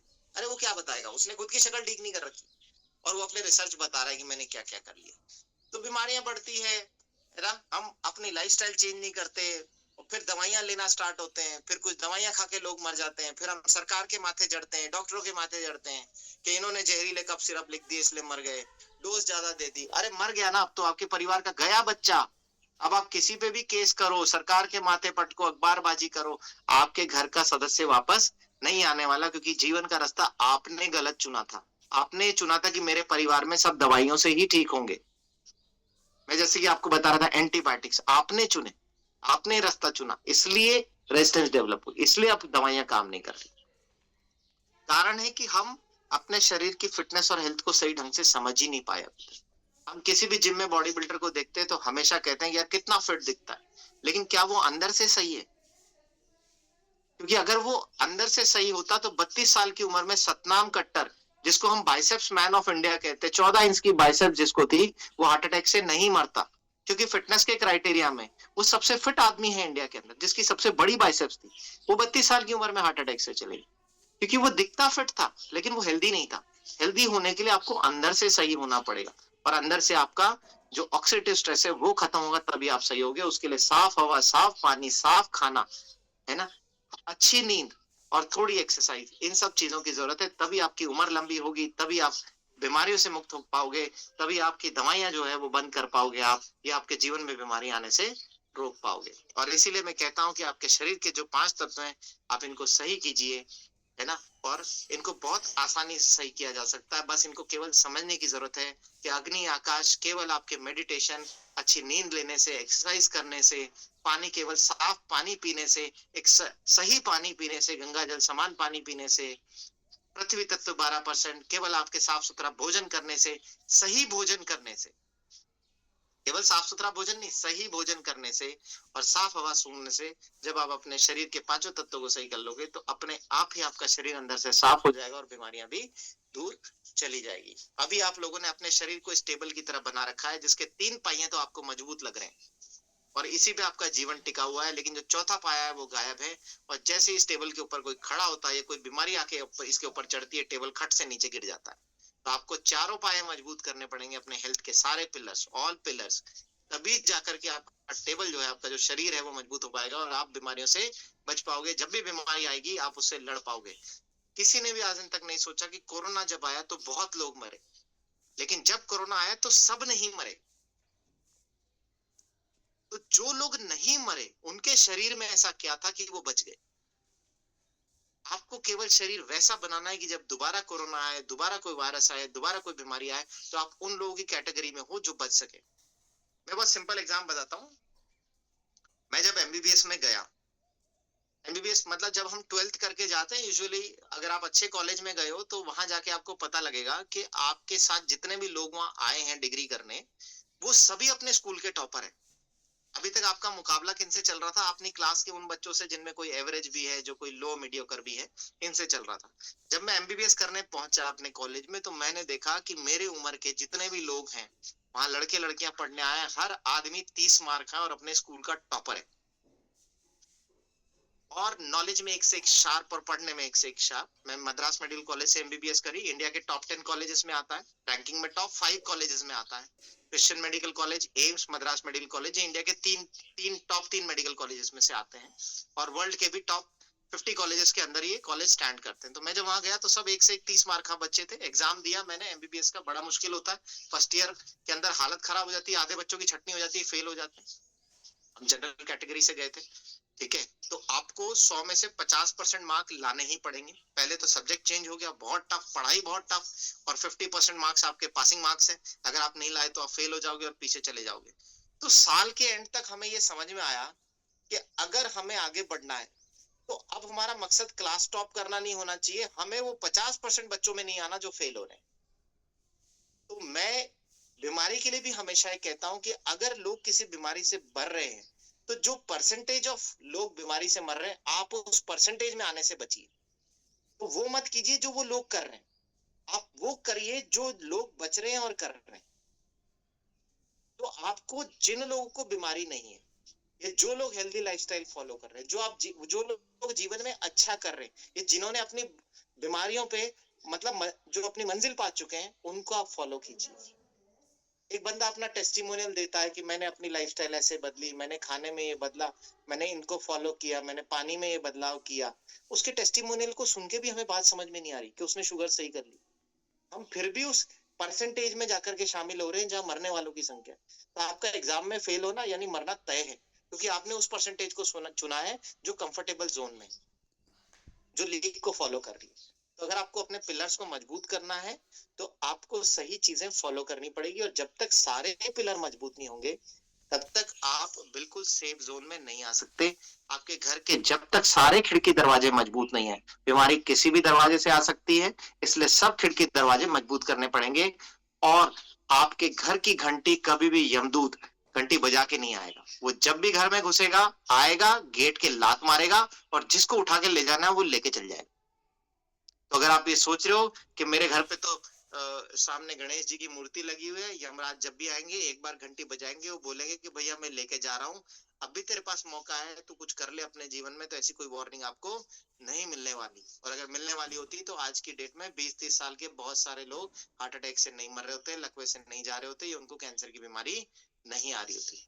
जब शरीर के निर्माण की हम बात करते हैं तो ज्यादातर लोग बस फिटनेस की बात करते हैं, एक्सरसाइज पे फोकस करते हैं, जबकि आपका शरीर 80% आपके शरीर में अंदर जो आपने डाला है, जिसे हम डाइट कहते हैं, उससे उसका निर्माण होता है।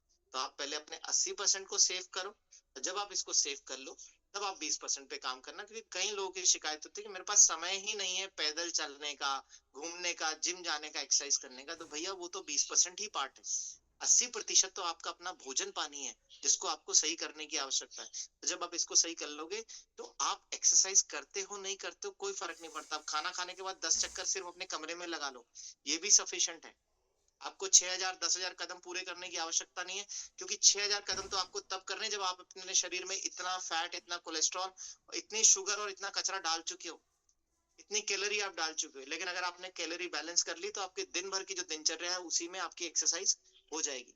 लेकिन आपने गाजर का हलवा भी खा लिया, गुलाब जामुन भी खा लिया, उस पे से आइसक्रीम भी खा ली, तो फिर तो आपके 10,000 कदम भी कम पड़ने वाले हैं चलने पे। इसलिए कई सारे लोग जो होते हैं वो रोज वॉक करते हैं, रोज एक्सरसाइज करते हैं, जिम में जाते हैं, फिर भी बीमार होते हैं और बीमारियों से ही मरते हैं। उसका कारण ये कि आपने शरीर में जो 80% डाइट वाला पार्ट है उसको सही ढंग से सही किया ही नहीं। प्रकृति ने बहुत सारे रंग बिरंगे फल सब्जियां हमें दी हैं, हर फल सब्जी में अपनी शक्तियां हैं। लहसुन आपकी इम्यूनिटी बढ़ाता है, प्याज आपकी इम्यूनिटी बढ़ाता है ना। कद्दू पपीते ऐसी चीजें आपके कोलेस्ट्रॉल को बैलेंस करता है। लाल रंग आपके ब्लड सर्कुलेशन हार्ट को हेल्दी रखता है।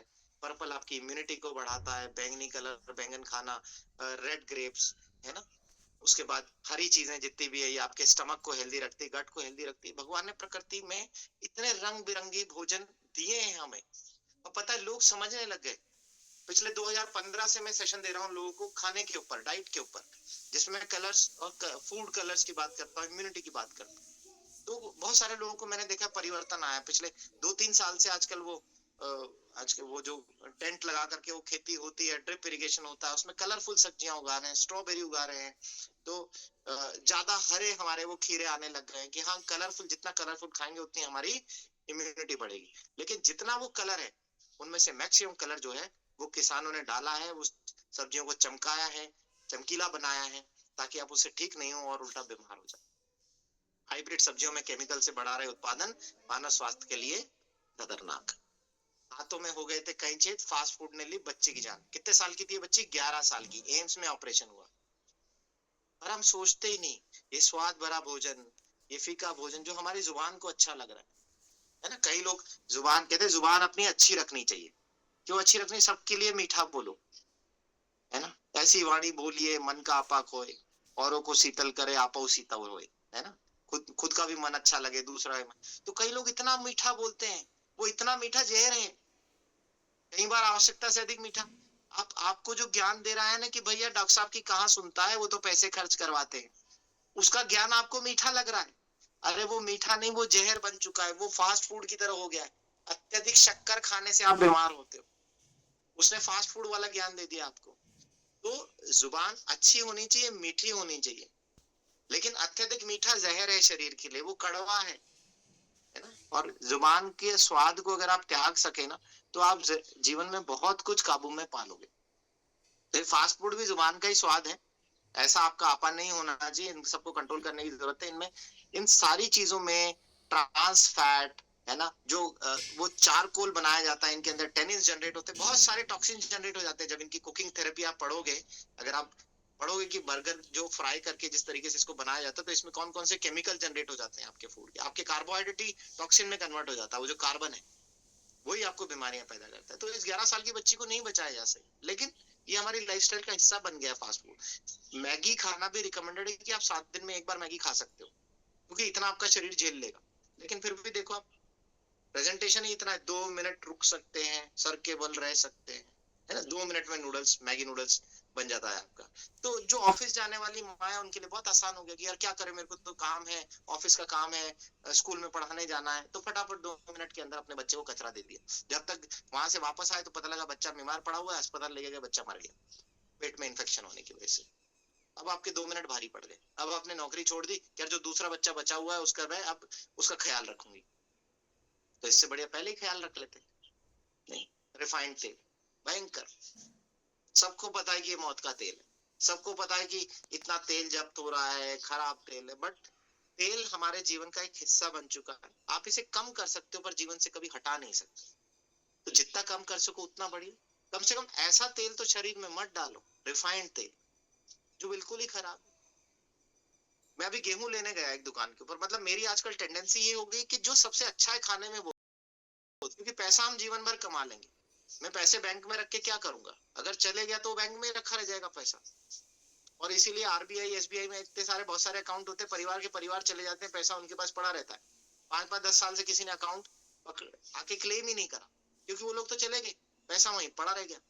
फिर आरबीआई जो है उस अकाउंट को अपने गवर्नमेंट के खाते में लेता है कि भाई 10 साल से कोई इसको क्लेम करना ही नहीं आया इसको, क्योंकि परिवार का कोई सदस्य बचा ही नहीं क्लेम करने के लिए। पैसा इकट्ठे गए, करते चले गए, बोरियों में भर रहे हैं, वो लॉकरों में भर रहे हैं, बैंकों में भर रहे हैं, काम कुछ नहीं आ रहा हो पैसा। ठीक है, तो जो भी खाओ साफ खाओ, थोड़ा महंगा खाओ कम खाओ, ठीक है, कोई फर्क नहीं पड़ता। आप ही का शरीर बचेगा और पैसे का आनंद तभी ले पाओगे जब आप जीवित बचोगे। भुने चने, गुड़ हो या अंडे, सब में मिलावट, इनसे डायबिटीज और कैंसर का खतरा। हेल्दी प्रोटीन रिच डाइट भुने चने, गुड़ और अंडे। जिम करके आते हैं, उसके बाद हम हेल्दी डाइट लेते हैं, प्रोटीन रिच डाइट लेते हैं, और वो प्रोटीन रिच डाइट ही हमें डायबिटिक और कैंसर बना देती है। क्योंकि जब लोग बाग जिम करके आते हैं उस समय उनकी बॉडी की एब्जॉर्प्शन कैपेसिटी बहुत हाई होती है, उस समय डिमांड बहुत हाई होती है, और उस समय जो आप खाते हो आपके शरीर को लगता है। लोग ग्राउंड में सुबह सुबह दौड़ के आते हैं, चक्कर लगाते हैं, 1 किलोमीटर रनिंग करते हैं, और बाहर जो जूस के स्टॉल लगे हुए जो आपको प्योर पेस्टिसाइड बेच रहा है, लौकी, धनिया का जूस, पता नहीं बिल पत्र का जूस, जो भी है सब फ्रेश दवाइयां छिड़की हुई है, चमकाई हुई है। 10-10 रुपए में आप जूस पी रहे हो और रनिंग करके आए, आपने प्योर जहर अपने पेट में सुबह सुबह डाल लिया। अब आप ठीक होने वाले हो कि मरने वाले हो पता नहीं। मुझे रोज मेरे फ्रेंड्स इनवाइट करते हैं कि यार आज तो जूस पी लो, आज तो जूस पी लो। मैं कैसे कहूं उनको कि भैया ये जूस नहीं है, जहर है। क्योंकि ठीक है यार, वो सामने वाला बंदा भी अपने कमा करके खा रहा है, वो बेच रहा है, उससे उसका घर चल रहा है, उसको नहीं पता कि वो लोगों को बीमारियां बेच रहा है। लेकिन पीने वाले को तो अवेयर होना चाहिए ना कि भैया दवाइयां, ये जूस जो मैं ले रहा हूँ, ये रोड साइड में गंदा खाना खा रहा हूँ, ये मेरे शरीर में जो ऑक्सीडेटिव स्ट्रेस पैदा कर रहे हैं उनसे बीमारियां आ रही है, मुझे मेरा परिवार ही खतरनाक हो, संकट में जा, बम्पर बीमारियों की उपज। 1 बीघा में 50-60 की जगह 95 से 120 किलो यूरिया, फॉस्फेट और सल्फर, ये शुगर, बीपी, पथरी, कैंसर, हार्ट अटैक की खेती। पथरी का मरीज बार बार पथरी निकलवा रहा है, पर अपनी डाइट पे नहीं देख रहा। वो ये नहीं देख रहा कि ये जो यूरिया मैंने खेत में डाला यही मेरी समस्या है। बड़ी अजीब समस्या है। झालावाड़ के अमरूद सवाई माधोपुर में खाए जाते हैं, सवाई माधोपुर के अमरूद झालावाड़ में खाए जाते हैं। इसलिए नहीं कि वो ज्यादा अच्छे हैं, इसलिए कि सवाई माधोपुर वालों को पता लगे कि हम दवाई बहुत डालते हैं, ये हम तो नहीं खा सकते, तो इसको बेच दो। तो वो कहाँ बिकता है? कोटा और झालावाड़ में। झालावाड़ के लोग क्यों नहीं खा रहे खुद के अमरूद? अरे यार हम दवाई बहुत डालते हैं, हमारे घर में बीमारियां हो जाएगी। तो वो कहाँ भेजते? कोटा और सवाई माधोपुर। वो खा रहे, उन्होंने देखा नहीं अपनी आंखों से। वो कोटा वाले बीच में फंसे, वो सवाई माधोपुर के भी खा रहे हैं और वो झालावाड़ के भी खा रहे हैं, वो बीच में मर रहे। वो खुद के अमरूद नहीं उगा रहे, वो उनके अमरूद खा खा के मर रहे। किसान लड़ रहा है कि सरकार यूरिया की सप्लाई बढ़ा है, हमारी खेती में दिक्कत आ रही है। सरकार अपने तरीके ढूंढ रही है यूरिया बंद करा जाए, उसकी खपत को कैसे कम। लेकिन एक बार डालने लग गए, खेती थोड़ी कम करेगा, किसान थोड़ी भूखा मरेगा। आप किसानों को गालियां मत दो, क्योंकि किसान का काम है खेती करना, उसको अपना परिवार पालना है। जमीन में अगर फसल नहीं होगी तो वो भूखा मरेगा, बीमारी से बाद में मरेगा। तो वो अपना काम कर रहा है। बात है कि आपको अवेयर होना है कि मुझे कैसे अपने परिवार को बचाना है। तो हम एक एक चीज को कवर करते हैं। पानी से शुरुआत करते हैं, क्योंकि आपके बड़े शरीर का सबसे बड़ा हिस्सा है, और क्योंकि गंगा जी को पूजा जाता है, क्योंकि शिव जी ने इसको अपने जटाओं में धारण किया हुआ है, ये आपके शरीर का सबसे बड़ा हिस्सा है। और पानी आपके सारे पापों को धो सकता है, आपके शरीर को धोने की ताकत ये रखता है। और इसीलिए डॉक्टर बैटमैन ने कहा है कि आप अपने शरीर के 25% हिस्से पे काम मत करिए, क्योंकि वो केवल सॉलिड ऑर्गन है, और 75% हिस्सा आपका पानी है। अगर आप अपने शरीर के पानी को सही कर दो तो आपकी बीमारियों से ठीक होने की संभावनाएं बढ़ जाती है। लेकिन हम कैसा पानी पी रहे हैं? इंदौर में जैसा पानी है, 30 लोग मर गए। ऐसा ही जहरीला पानी हर जगह आ रहा है, चाहे वो चंबल हो, चाहे वो हनुमानगढ़ की नदियां हो। और इसीलिए पूरा देश, हमारी जो कंट्री है, पानी की रैंकिंग में 120वें स्थान पे आती है 122 देशों के अंदर। सबसे खराब पानी हम लोग पी रहे हैं। अगर आप ये सोचते हैं कि आपके नलों में आने वाला पानी शुद्ध है, तो आप केवल गलतफहमी के अलावा और कुछ भी नहीं पाल रहे। आप अपने लेवल पे खर्चा कीजिए, और इसमें केवल हार्ड मेटल्स का टेस्ट करवाइए अपने पानी में। आपकी जेब से पैसा जरूर लगेगा 5-10 हजार का, लेकिन अगर आपको कोई लैब मिल जाए जो हार्ड मेटल्स टेस्ट कर सके, तो जब उसके केमिकल्स आपको पता लगेंगे, आपका दिमाग घूम जाएगा, क्योंकि उसमें सारे पेस्टिसाइड्स आ रहे हैं, सारे hard metals, lead, mercury, cadmium, ये सब आपको उसमें मिल जाएंगे। ये पानी के फिल्ट्रेशन प्लांट में नहीं डाले गए, ये जहां नदी के अंदर नालों में से डाले गए, जो किसान ने खेती में दवाइयां डाली गई थी वो उसमें आ गई। और हमारे फिल्ट्रेशन सिस्टम में ऐसी कोई टेक्निक नहीं है जो इनको फिल्टर किया जा सके, ठीक है? तो वो हमारे नलों में सीधा का सीधा आता है। पानी के साफ दिखने से साफ नहीं है, उसमें जो केमिकल्स हैं वो प्रॉब्लम है। डॉक्टर डेव कारपेंटर कहते हैं कि अपने पानी को बदलिए, आपका जीवन बदल जाएगा, है ना?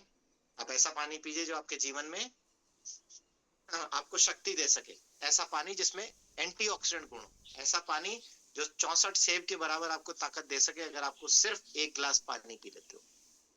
और ऐसे पानी पे सालों पहले रिसर्च हो चुके, 20 साल तक डॉक्टर साइंटिस्ट मरीजों पे आजमा चुके। जब उनको ये पता लगा कि ये पानी शरीर बदल सकता है, तो इसे कॉमन मैन के लिए दे दिया गया। अगर आप रिसर्च पढ़ोगे कि ये पानी, जैसे आज हम कैंगन वाटर कहते हैं, जिसपे लोग, बहुत सारे डॉक्टर विश्वास नहीं करते, बहुत सारे लोग बकवास करते हैं, उल्टी सीधी बातें करते हैं। अगर आप इसकी कहानी पढ़ोगे, या कोई भी डॉक्टर जो बकवास कर रहा है, या कोई भी आदमी जो इस पानी के बारे में उल्टा सीधा पढ़ता है, बोलता है, अगर उसने केवल ये रिसर्च पढ़ ली कि ये पानी डेवलप कैसे हुआ, तो भी वो समझ जाएगा कि ये पानी आज की आवश्यकता क्यों है।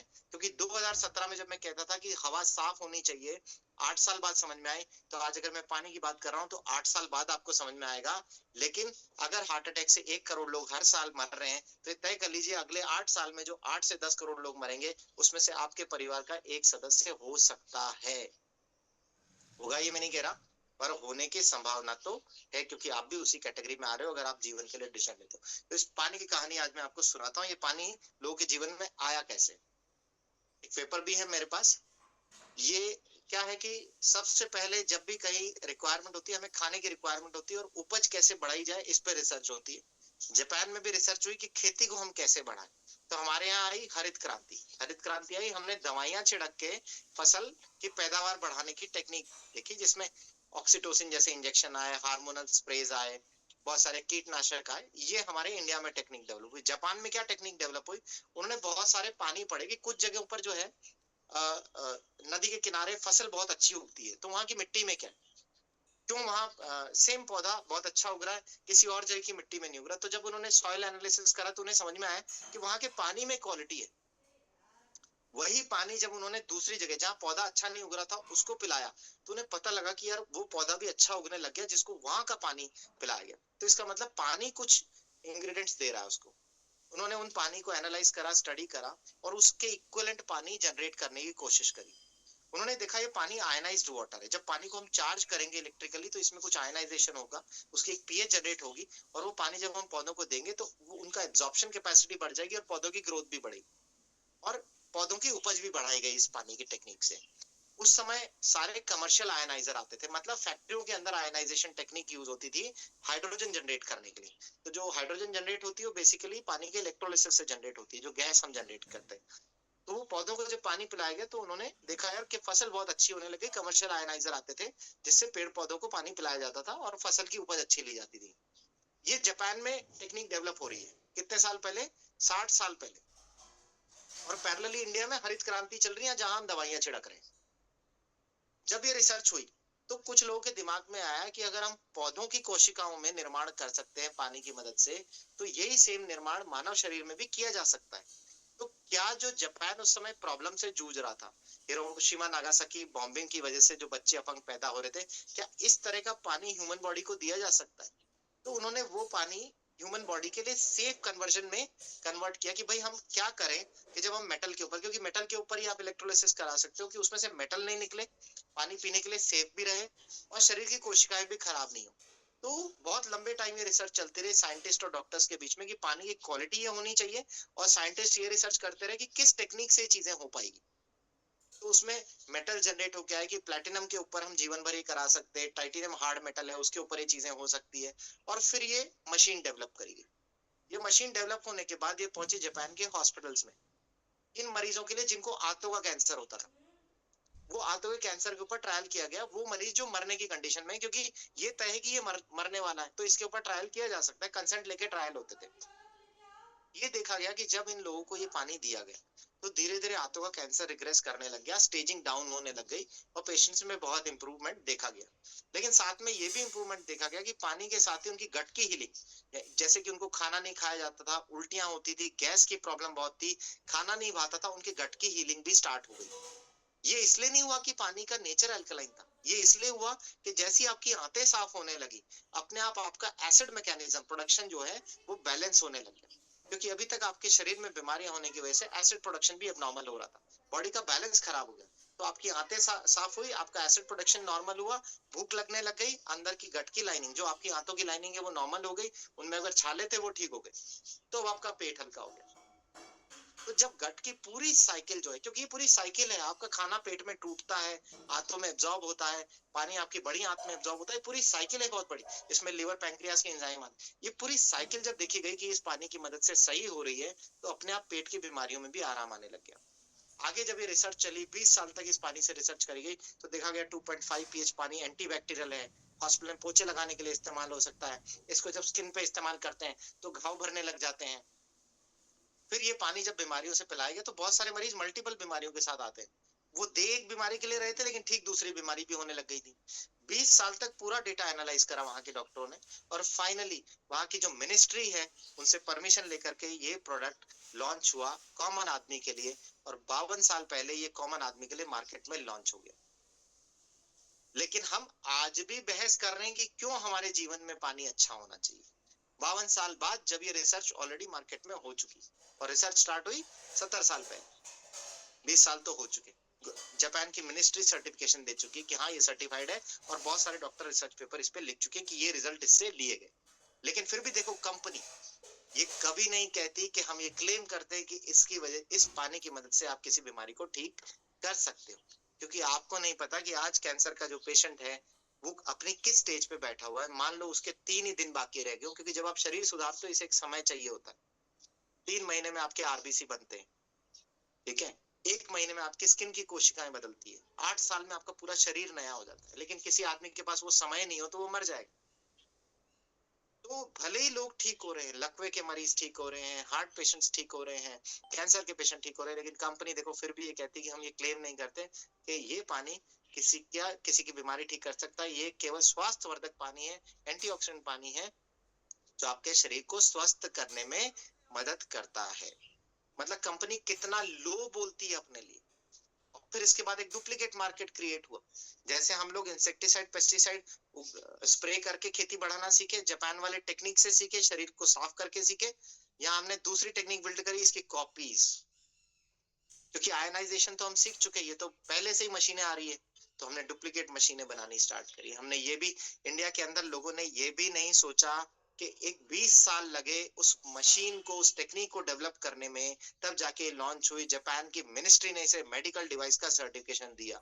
मैं तो ये कहता हूं कि अगर आपके पास कोई आयनाइजर आपके पास आता है जो सस्ता है, जो कोरिया में बना है, जो इंडिया में बना है, कोई यूएस में बना है, अगर उस पे किसी भी हेल्थ मिनिस्ट्री का सर्टिफिकेशन है मेडिकल ग्रेड डिवाइस का, तो उसे आप यूज कर सकते हो, क्योंकि मेडिकल ग्रेड डिवाइस का मतलब है वो आपके शरीर के लिए सुरक्षित है। तो कोई भी चीज खरीदने के पहले ये जरूर देखें क्या उस पे मेडिकल ग्रेड सर्टिफिकेशन है, क्योंकि हम जब अपने शरीर में दवाई डालते हैं तब ये देखते हैं कि ये रजिस्टर्ड है कि नहीं, ये गवर्नमेंट से टेस्टेड है कि नहीं, ये सर्टिफाइड है कि नहीं, क्योंकि अगर ये नहीं हुई तो ये जहर हो सकता है और हमें मार सकता है। कोई भी आदमी सर्टिफिकेट्स के बारे में कभी सोचता ही नहीं है, और जीवन में कोई भी उटपटांग निर्णय ले लेता है। बड़े बड़े डॉक्टर्स इस पानी का जिक्र करते हैं। American anti cancer institute, doctor Robert G Wright, वहां के हेल्थ एंड वेलनेस डिपार्टमेंट के डायरेक्टर, 2008 उन्होंने किताब 2008 में लिखी थी, जहां वो कहते हैं कि SD501 मॉडल का जो कैंगन का आता है 7 प्लेट मॉडल जो है, it's a Royals of all water machines. दुनिया की सबसे बड़ी कार, जिसका लोगों का सपना होता है कि कार मेरे जीवन में होनी चाहिए, 12 करोड़ की गाड़ी, उसे वो रॉयल्स रॉय का दर्जा देते हैं। और वो अपनी किताब में 6ठे चैप्टर में क्लियरली मेंशन करते हैं कि how electrolysed, reduced, restructured ionised water could change a cancer patients life. कैसे एक कैंसर पेशेंट का जीवन ये बदल सकता है और उसकी मदद कर सकता है कैंसर को ठीक होने में। ये एक अमेरिकन एंटी कैंसर इंस्टीट्यूट के डायरेक्टर ने लिखी है, डॉक्टर ने लिखी है। लेकिन फिर भी हमें अपने डॉक्टर से सलाह लेनी है। हम ये भी नहीं देखते कि ये बंदा कहाँ बैठा हुआ है, और हम जिससे सलाह ले रहे हैं वो कहाँ बैठा हुआ है। हम फिर भी ये सब करते रहते हैं कि मैंने अपने वाइफ के इलाज में 27 लाख रुपए लगा दी, कैंसर के इलाज में, और फिर भी मैं ये कहता हूँ कि वो इलाज नहीं है, वो बीमारी में लगाया आपने। इलाज इस किताब में लिखा हुआ है कैंसर का, आप इसे पढ़िए। इसमें खाने के बारे में लिखा है, इसमें सप्लीमेंट्स के बारे में लिखा है कि क्या क्या सप्लीमेंट्स आपको ऐड करने चाहिए, आपकी डाइट के किस डेफिसिट को आपको पूरा करना चाहिए, कैंसर आपको आया क्यों, आप उसे रिवर्स कैसे कर सकते हो, क्या आपकी डाइट रोल प्ले करती है। कई लोग कहते हैं कि हम 1 साल हो गया, हम कीमो ले रहे हैं, रेडियोथेरेपी ले रहे हैं, हमने ये ले ली है, कैंसर रिकरेंस हो गया, क्या ये मशीन अब काम करेगी? मैं उनको कहता हूँ कि आप अपने शरीर में कीमोथेरेपी, रेडियोथेरेपी लेके इतना जहर डाल चुके हो कि अब पहले सिर्फ कैंसर की प्रॉब्लम थी, अब उस ट्रीटमेंट की भी प्रॉब्लम है। तो ये पानी कितना काम करेगा मुझे पता नहीं, लेकिन अगर आप सोचने में ही रह गए तब तो बिल्कुल ही काम नहीं करने वाला। तो आप जिस भी स्टेज पे बैठे हो, अभी भी देर नहीं हुई, क्योंकि हो सकता है कि वो बंदा मर जाए लेकिन परिवार के बाकी लोग तो अभी भी जिंदा हैं। ये किसी के मरने के बाद भी मशीन काम आएगी, क्योंकि ऐसा नहीं कि कोई व्यक्ति अगर परिवार में चले गया तो उसके जाने के साथ ही मशीन काम करना बंद कर देगी। ये तब भी काम करेगी, बाकी परिवार के लोगों को सुरक्षित रखेगी, है ना। हम अक्सर मतलब मैंने देखा है लोग इस मशीन को खरीदते हैं अपने परिवार के बीमार मरीज को सही करने के लिए। अरे उसके लिए तो खरीद लो ठीक है, लेकिन बाकी लोग तो जिंदा है ना, उनको बीमारी नहीं आई है, उनके लिए भी तो सोचो ना कुछ। और आपके घर में बीमारी नहीं है तो भी सोचो उसके बारे में। हमारे घर में कैंसर पेशेंट है, उसके लिए हम खरीदने की सोच रहे हैं। हमारे घर में हार्ट का मरीज है, उसके लिए सोच रहे हैं। लकवा मार गया, बिस्तर में पड़ा हुआ है, उसके लिए सोच रहे हैं। अरे आप भी तो जिंदा हो ना, आप भी तो बिस्तर पे आ सकते हो, आप अपने बारे में सोचो। मैं अपने पिताजी से पूछूंगा, 70 साल उम्र हो गई यार पिताजी की, जी लिया उन्होंने जीवन, तुम्हारी 40 है। तुम सोचो पिताजी के पहले तुम चले गए तो। आदमी सोचता ही नहीं है। पिताजी से पूछूंगा, अरे क्या पूछोगे यार कि तुम्हारा अधिकार नहीं है अपने जीवन पे? क्या तुम अपने बारे में जीने के लिए नहीं सोच सकते हैं? जीवन में इतना पैसा भी नहीं कमाया क्या तुमने कि तुम अपने पिताजी की तरफ देखो, अपने माँ की तरफ देखो, है? कुछ तो किया होगा आपने अपनी लाइफ में। आप अपने बच्चे के बारे में खुद नहीं सोच सकते क्या? दादाजी देंगे तभी लोगे कुछ डिसीजन। अपने परिवार के लिए आप सक्षम हो डिसीजन लेने के लिए, आपको किसी से पूछने की आवश्यकता नहीं है। आप अगर पूछ रहे हो तो आपके मन में संशय है। आप बस ये जानना चाहते हो कि मेरे परिवार का कोई भी सदस्य बस मना कर दे। अभी भी आपको मेरा सेशन सुन के कुछ समझ नहीं आया, आप बस ये चाहते हो कि कोई एक व्यक्ति मना कर दे और मैं सही साबित हो जाऊं कि हाँ ये चीज बिना काम की जो आज डॉक्टर साहब ने मुझे समझाई। मेरे पास एक पेशेंट आया, आपको ओपीडी में समझाता हूँ, कितने सेंसिटिव पेशेंट मैं देखता हूँ रोज मेरी ओपीडी में। एक पेशेंट आया जिसकी उम्र थी लगभग 65 साल। वो एक बच्चे के साथ आया जिसकी उम्र थी 4 साल। मैंने उसकी जांचें देखी, वो किसी हार्ट के डॉक्टर को ऑलरेडी दिखा रहा था। मैंने उसके पुराने पर्चे देखे। मैंने उनसे पूछा कि आपको क्या समस्या होती है। मैंने उनको बोला कि भाई आप जो समस्या मुझे बता रहे हो, आपके हार्ट की नसों में 100% ब्लॉकेजेस है, आप डायबिटिक पेशेंट हो, आप एंजियोग्राफी कराओ। आप एंजियोग्राफी क्यों नहीं करा रहे? क्योंकि आप एंजियोग्राफी कराओगे तो उसमें प्रॉब्लम निकलेगी, हम टाइम से पहले आपको हार्ट अटैक आने से बचा पाएंगे, आपका सही ट्रीटमेंट कर पाएंगे, डिसीजन ले पाएंगे। क्योंकि आप अगर सुरक्षित रहोगे तो आपका परिवार भी सही रहेगा। तो क्या बोला पता है कि डॉक्टर साहब क्या सोचूं, मेरा बेटा हार्ट अटैक से मर गया, ये बच्चा उसी का ही है, कि अब मैं एंजियोग्राफी करा के क्या करूंगा? मतलब वो आदमी अपने बच्चे को खो चुका, और हो सकता है कि उसके बेटे को किसी ने बताया होगा कि जीवन में और भी रास्ता है, लेकिन वो यही बोल रहा होगा कि मैं अपने बाप से पूछूंगा। बाप तो जिंदा है, वो बेटा आज नहीं रहा। तो आपको किसी से पूछने की जरूरत नहीं है। हर व्यक्ति, खुद को भगवान ने दिमाग दिया है, आप अपंग नहीं हो दिमाग से। अगर आप बुद्धिजीवी हो, आपने कोई चीज ढंग से देखी है और आपको समझ में आती है, तो आपको अपना निर्णय स्वयं लेना चाहिए। आप अपने परिवार के बारे में बाद में सोचिए, पहले खुद को सुरक्षित करने के बारे में सोचिए, ठीक है। कई लोग इसलिए भी डिसीजन नहीं ले पा रहे। यार मैं अगर कैंगन लूंगा, इसमें इससे पेस्टिसाइड भी धुलते हैं। अमेरिकन एंटी कैंसर इंस्टीट्यूट में लिखा है 11.5 से 20 मिनट सब्जियों को पानी में डुबोइए, 11.5 pH में, पेस्टिसाइड फ्री हो जाती है, सारे पेस्टिसाइड निकल जाते हैं, और अब आप ऑर्गेनिक सब्जियां खाएंगे, पेस्टिसाइड फ्री खाना खाएंगे, इससे आपको बीमारियां नहीं आएगी। वो केवल इसीलिए डिसीजन नहीं ले रहा। मैं तो चाहता हूँ कि मेरी बीवी जल्दी मरे। अगर मैं ये मशीन लगा लूंगा तो मेरी बीवी निपटेगी कैसे? मैं दूसरी बीवी लाऊंगा कैसे? मेरी गर्लफ्रेंड को अंदर लाऊंगा कैसे? अरे बीवी तो नहीं निपटेगी, तुम निपट जाओगे पहले, ठीक है। तो दूसरी बीवी नहीं आने वाली तुम्हारी।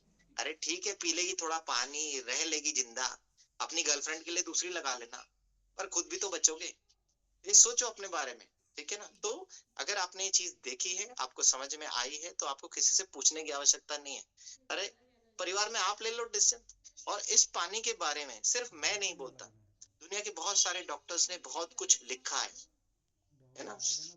You are not thirsty, you are sick, enzyme factor by doctor Hiromi Shinya, world के टॉप 10 गैस्ट्रोएंटरोलॉजिस्ट में आते हैं डॉक्टर हिरोमी शिनिया। इतनी अच्छी किताब लिखी है इन्होंने। ये 6 महीने जापान में प्रैक्टिस करते थे, टोक्यो में 6 महीना यूएसए में प्रैक्टिस करते थे। प्रेसिडेंट, प्राइम मिनिस्टर, क्वीन सबके इलाज करे, उस लेवल के डॉक्टर हैं। डॉक्टर हॉटफिल्डर vascular surgeon, Harvard's graduated. Harvard's dream होता है लोगों का, डॉक्टरों का ड्रीम होता है वहां से ग्रेजुएट करना। वर्ल्ड की सबसे बड़ी ग्रेजुएशन यूनिवर्सिटी है। आप अपने बच्चों का एडमिशन नहीं करा सकते वहां इतने हल्के में, वहां पहुंचना बहुत भारी काम है। ये बंदा वहां से ग्रेजुएट है, इज अ हार्ट सर्जन। ये बताते हैं कैसे पानी आपका जीवन बदल सकता है और क्यों बदल सकता है। मैंने रिसेंटली इसका वीडियो भी शेयर करा था अपने स्टेटस के ऊपर, बट फिर भी लोग देख करके जाके कौन बूढ़ा आदमी है रे ये, कहाँ का बूढ़ा आदमी। हम तो हमारे लोकल डॉक्टर की सुनेंगे, उसने एक वीडियो बनाया है कि ये सब बकवास चीजें, इनसे कुछ भी नहीं होता, हम उसकी मान रहे, हम इन लोगों की मान नहीं रहे।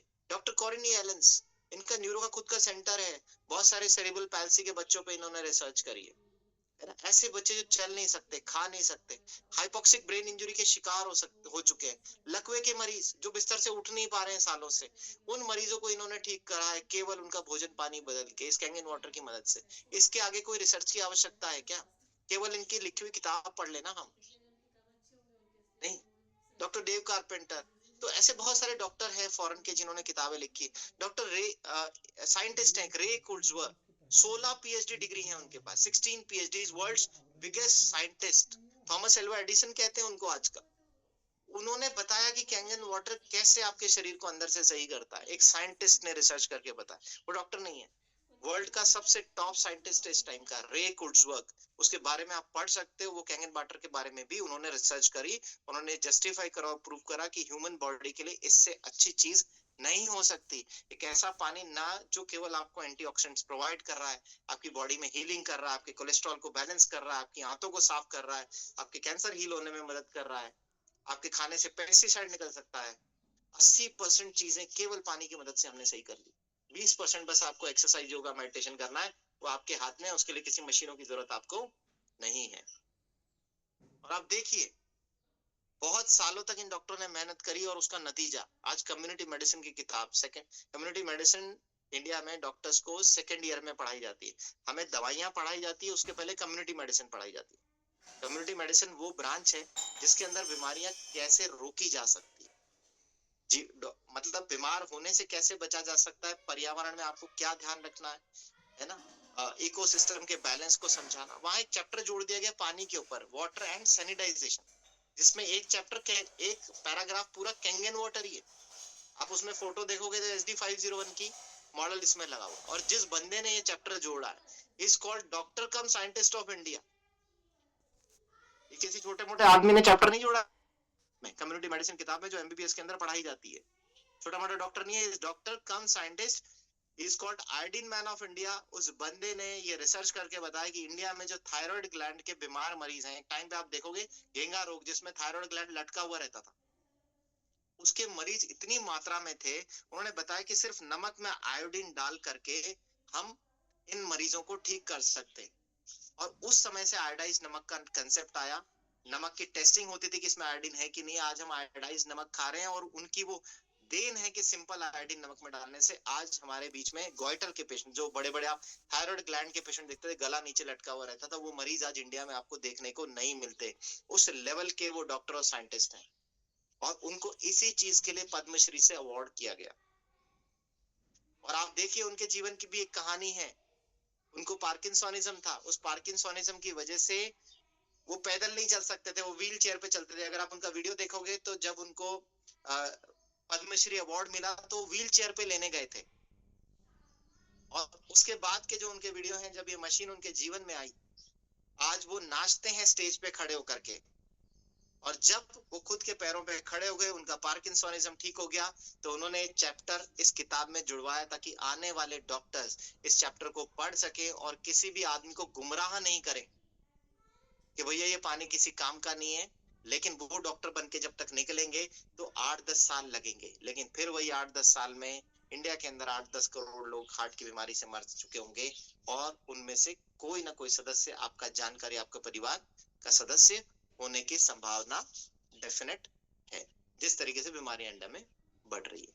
तो अगर आप इंतजार कर रहे हो कोई डॉक्टर मुझे बताएगा, तो सबसे पहली चीज तो ये सेकंड ईयर की किताब, कोई भी आज का बना हुआ डॉक्टर नहीं पढ़ने वाला। तो फुर्सत चाहिए ना इसके लिए, डॉक्टर के पास फुर्सत कहाँ है, किसी के पास टाइम नहीं है, खुद की किताबें पढ़ ले हम, वही बहुत है। ठीक है, और किताब 4,500 की किताब है, कौन खरीद के लाएगा इसको, पैसा भी तो दिक्कत है ना। और इतना ही पैसा होता तो कैंगन वाटर ही ले आते अपने जीवन में, फिर किताब ही क्यों खरीदते हैं। बहुत सारी समस्याएं चल रही है लोगों के जीवन में, किताब कौन पढ़े। मैं एक डॉक्टर से मिला था, उसने उसको डेमोन्स्ट्रेशन दिखाया कि कैसे ये पानी आपका जीवन बदल सकता है, कैसे हम पेस्टिसाइड फ्री खाना खा सकते हैं। और जब इस पे बात हुई तो उसने कहा कि इस पे कोई रिसर्च पेपर्स थोड़ी हैं, ये तो बकवास चीज है, ये है वो। और मेरे मोबाइल में सारे रिसर्च पेपर्स रहते हैं। तो वो भी हार्ट के डॉक्टर है, कार्डियोलॉजिस्ट हैं, और उनकी वाइफ गायनेकोलॉजिस्ट है। तो वो कह रहे थे कि यार ऐसा कुछ नहीं होता है, सब फालतू की बातें हैं सब, और कुछ ऐसा है। तो मैंने कहा कि देखो ऐसा है कि मेरे पास कुछ रिसर्च पेपर्स हैं, अगर आप ये कहते हैं कि ये पानी काम नहीं करता तो ये डॉक्टरों के लिखे हुए रिसर्च पेपर्स है, आप सिर्फ एक बार इन पे निगाह मार लो। मैंने अपना मोबाइल दे दिया, उस बंदे ने मोबाइल खोल के देखा नहीं, वो उनको पढ़ने को तैयार नहीं है। फिर वो मेरे से कहते हैं अरे यार तुम तो हार्ट के बहुत बड़े डॉक्टर हो, तुम तो ये बताओ कि ये मेरे पापा को जो ये गोलियां चल रही है सही है कि नहीं, मेरे चाचा जी को गोलियां चल रही है, मेरी चाची को गोलियां चल रही है, मेरी मम्मी ये गोलियां खा रही है, और घर में हर एक का डब्बा बना हुआ है। जैसे मेकअप किट होता है ना हर महिला का, वैसे मेकअप किट बना हुआ है हर बंदे का, और उसमें दवाइयां भरी हुई है 10-10। मैं कहा यार आज तो चलते हैं, मैं लेट हो रहा हूँ, क्योंकि ये जयपुर का इंसिडेंस है और मुझे कोटा आना था, रात के 10 बज रही थी। मेरे साथ अर्जुन भी था, और अर्जुन देख करके सारा तमाशा देख रहा है कि यार उनसे बड़े लेवल का डॉक्टर उनको समझा रहा है और इनको बात समझ में नहीं आ रही, और ये मेकअप किट दे रहे हैं अपने घर वालों को, दवाइयां। तो फिर फाइनली ये नहीं आ रही है दवाइयां, सही चल रही है, बढ़िया चल रही, चलते रहने दो और इनको खिलाते रहो, जब किसी दिन जाए तो ठीक है, अलविदा कह देना। और इस पानी कुछ वैल्यू है, इसलिए बड़े बड़े डॉक्टर बैरक ओबामा, ये जो बैरक ओबामा प्रेसिडेंट थे यूएसए के, उनके कार्डियोलॉजिस्ट डॉक्टर जेराल्ड ब्रेशनेहन, ये बहुत बड़े कार्डियोलॉजिस्ट है ना, वहाँ के प्रेसिडेंट प्राइम मिनिस्टर इनका इलाज ही करते। 22 साल पहले इन्होंने बोला था बैरक ओबामा को कि ये पानी आप अपने जीवन में शामिल करो, ये पानी आपका जीवन बदल सकता है, लोगों का जीवन बदल सकता है। जब तक आप इस पानी को लोगे आपके ब्लड में क्लम्पिंग नहीं होगी। अगर आपने एक वीडियो देखा होगा, माइक्रोस्कोपिक वीडियो, कैसे पानी पीते ही आपकी कोशिकाएं सही ढंग से ऑक्सीजन डिलीवर करने लग जाती है, वो कोशिकाएं जो चिपकी हुई है वो अलग अलग हो जाती है, कैसे आपके हार्ट अटैक आने की संभावनाओं को एक पानी कम कर देता है। तो आपको समझ में आ जाएगा क्यों ये कार्डियोलॉजिस्ट जो हैं जेराल्ड ब्रेशनेहन बैरक ओबामा को कह रहे हैं कि पानी पीजिए। और केवल यही नहीं, अभी वो जो मैंने आपको बात करी थी क्रिकेटर, वो अपनी मशीन साथ में लेके घूम रहे हैं। और केवल वही नहीं, बहुत सारे सेलिब्रिटीज, बहुत सारे क्रिकेटर अपनी मशीनें साथ में लेके घूम रहे हैं।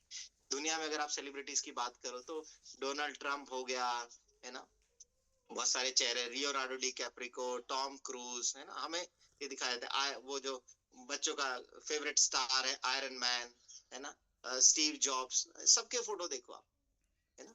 लोग कहते हैं मत, टर्मिनेटर का वो जो हीरो है ना, सिल्वर स्टोन, लोग कहते हैं ये पानी, डॉक्टर कहेगा आपको नहीं नहीं ये पानी मत पीना है, शरीर को खराब कर देगा, मर जाओगे। और आपके आइडल कौन है? ये लोग हैं जो ग्लो करते हुए दिख रहे हैं। टर्मिनेटर का हीरो सिल्वर स्टोन, वो पानी पी रहा है, अभी तक नहीं मरा है। टॉम क्रूज अभी तक भी नहीं मरा, वो अभी तक भी बना रहा है MIG, मिशन इम्पॉसिबल, अभी भी आ रही है उसकी। एक से एक मूवी में क्या स्मार्ट लगता है बंदा 60 साल की उम्र में। ये सब लोग अभी तक नहीं मरे, चिंता मत करो, आप भी नहीं मरोगे, क्योंकि जिस व्यक्ति ने इनको सलाह दी होगी उसकी बहुत बड़ी जिम्मेदारी बनती है कि अगर ये मर गया ना ये व्यक्ति, तो जेल होगी, सीधा फांसी होगी उस आदमी को। तो अगर इन लोगों ने भरोसा करा है तो आपको भी करना चाहिए। रविशंकर जी अगर इस पानी को पी करके अगर उनको कुछ हो गया ना, तो जिस बंदे ने उनको ये पानी के बारे में बताया उसको फांसी हो जाएगी सीधा। शिल्पा शेट्टी, क्या ग्लोइंग फेस लगता है आज भी, 55 साल उम्र हो गई है इसकी, लेकिन 20 साल की उम्र की लड़कियों को टक्कर देती है। शाहरुख खान, इंप्रेसिव पर्सनालिटीज लग रही है, बनना इनके जैसा है, दिखना ऋतिक रोशन जैसा है, वॉर मूवी के हीरो जैसा ऋतिक रोशन की बाइसेप्स। अरे वो बाहर से नहीं, वो अंदर से भी काम कर रहा है। ऋतिक रोशन की अगर आप स्टोरी सुनोगे तो इसको स्पाइन की बहुत तगड़ी इंजरी हो गई थी, बेड रिडन हो गया था ऋतिक रोशन बीच में 8 साल। इसका शरीर अगर आप देखोगे तो बिल्कुल मोटा हो गया था, और आज आपको दिख रहा है। वॉर मूवी के पहले अगर आप इसकी बॉडी देखोगे, कुछ यूट्यूब पे वीडियोस हैं, बिल्कुल खराब शरीर हो गया था इस बंदे का, लेकिन इसने रीबिल्ड करा। तो किसी ने उस समय पे बताया होगा कि ये पानी भी आपका जीवन बदलने में मदद कर सकता है। आप लोग ये वीडियोस देखिए इन लोगों के, तब आपको समझ में आया पानी क्या कर सकता है। और सिर्फ ये तो कुछ चेहरे हैं, ये तो कुछ चेहरे हैं, ठीक है ना, ये तो कुछ चेहरे हैं। और इस एक चेहरे में एक चेहरा अब आपको स्क्रीन पे दिखाई देगा, एक चेहरा और दिखाई देगा आपको। यस सर, बिल्कुल दिख रहा है, वो चेहरा दिख रहा है। तो बात सिर्फ भरोसा करने की है, समझने की है। गाड़ी वाला रोज कचरा लेने नहीं आएगा आपके दिमाग से, ठीक है, गाड़ी वाला आया, घर से कचरा निकाल, आज जितना हो सकता था मैंने कोशिश करी है। मेरे पास तो बहुत कंटेंट है, मैं बोलूं तो दिन भर भी कम पड़ जाए हेल्थ के ऊपर, ठीक है ना। बहुत सारे पैरामीटर है जिनको सही करने की आवश्यकता है हमें। बस मैं तो ये चाहता हूँ कि ठीक है, कुछ लोग भी अगर अस्पताल आने से बच सके तो ठीक है, और जो नहीं बचना चाहते उनको ये पता होना चाहिए कि अगर वो कोटा के आसपास के एरिया में है, झालावाड़, सवाई माधोपुर और मंदसौर से भी सबसे नजदीकी जो अच्छा इंस्टीट्यूट है वो यहाँ पर है, तो वहां से आ सकते हैं। इथोस हॉस्पिटल में डॉक्टर प्रमोद नागर, कार्डियोथोरेसिक वस्कुलर सर्जन, तैयार है उस तरह कैंची लेकर के आपके लिए, ठीक है, आपका दिल खोलने के लिए। और जब आप वहां आओगे और ये बोलोगे सर ये केंगन वाटर से हो सकता है क्या ठीक, तो मैं आपको सिर्फ एक ही बात बोलूंगा कि अभी तो तू लेट जा, पैसे जमा करा, उसके बाद तेरे शरीर में जो गंदगी है पहले उसको साफ करूं, फिर देखेंगे इसको किस चीज से धोना है ना।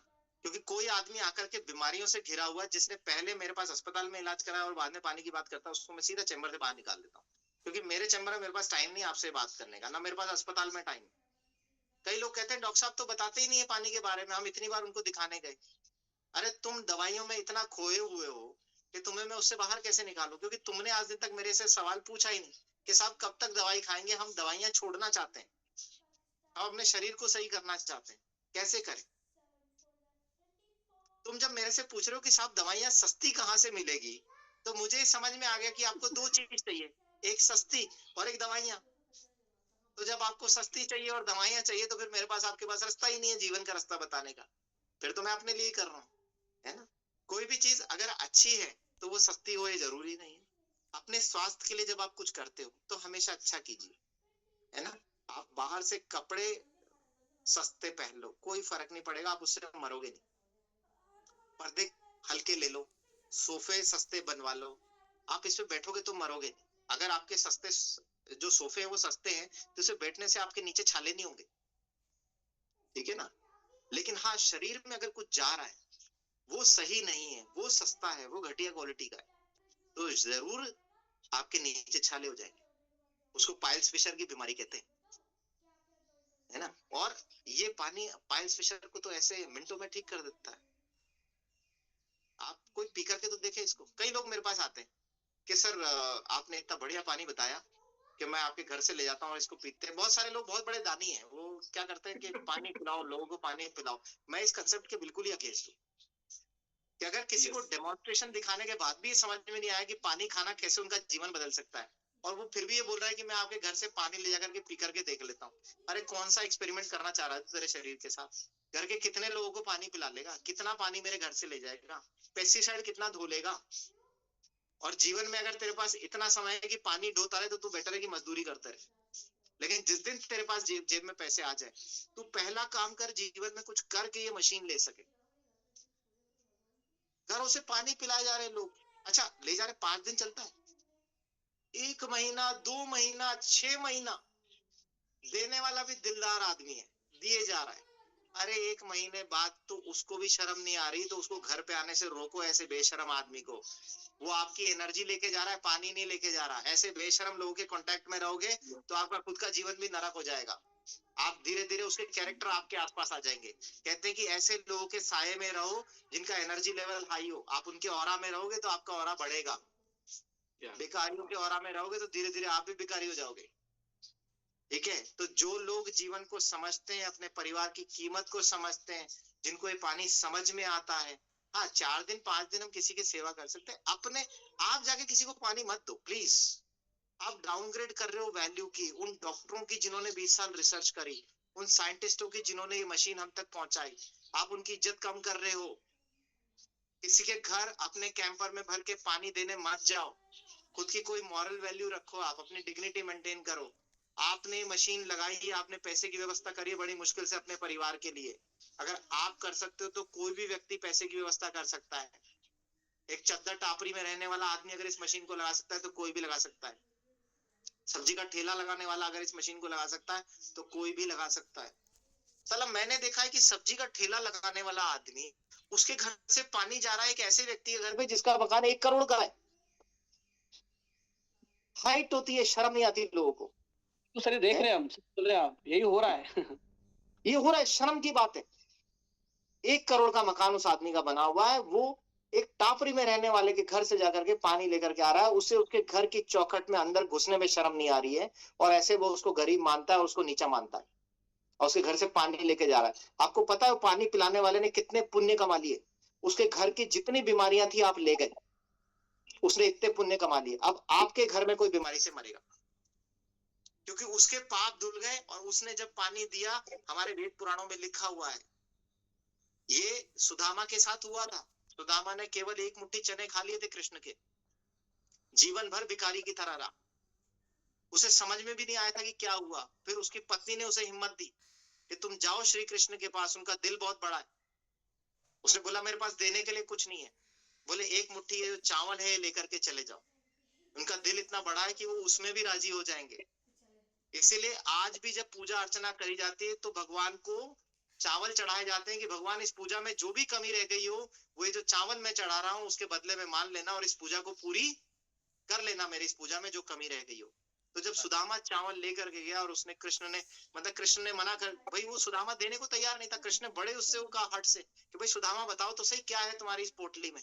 तो उसने कहा कि भगवान मैं बहुत ही छोटा व्यक्ति हूँ, भले वो बचपन से मित्र थे, दोनों साथ में खेले, भगवान मैं बहुत छोटा व्यक्ति हूँ, मेरे पास बस एक मुट्ठी चावल थे, मेरी बीवी ने देकर के भेजे, इसके अलावा मुझे देने के लिए आपके जीवन में कुछ नहीं है। और कृष्ण भगवान ने जैसे ही वो एक मुट्ठी चावल खाए, उसके वहां जो है सोने का महल खड़ा हो गया सुदामा के, उसके घर में प्रोस्पेरिटी आ गई। तो वो जो गरीब व्यक्ति आपको पानी दे रहा है ना, उसके घर में प्रोस्पेरिटी आने वाली इस पानी के साथ, उसके जीवन में स्वास्थ्य भी आएगा, पैसा भी आएगा, गरीबी आप लेकर के चले गए, क्योंकि आप सुदामा हो। अब इतना पानी आपको बांटना पड़ेगा, तब आप अपने पापों को धो पाओगे मशीन खरीद के। और अगर आप नहीं कर पाए ना ऐसा, अगर आपने मशीन नहीं खरीदी किसी के घर से पानी ले जाने के बाद, तो आपको जो पाप लगने वाला है ना, वो सुदामा जैसा होगा, आप ये तो ध्यान दे लेना।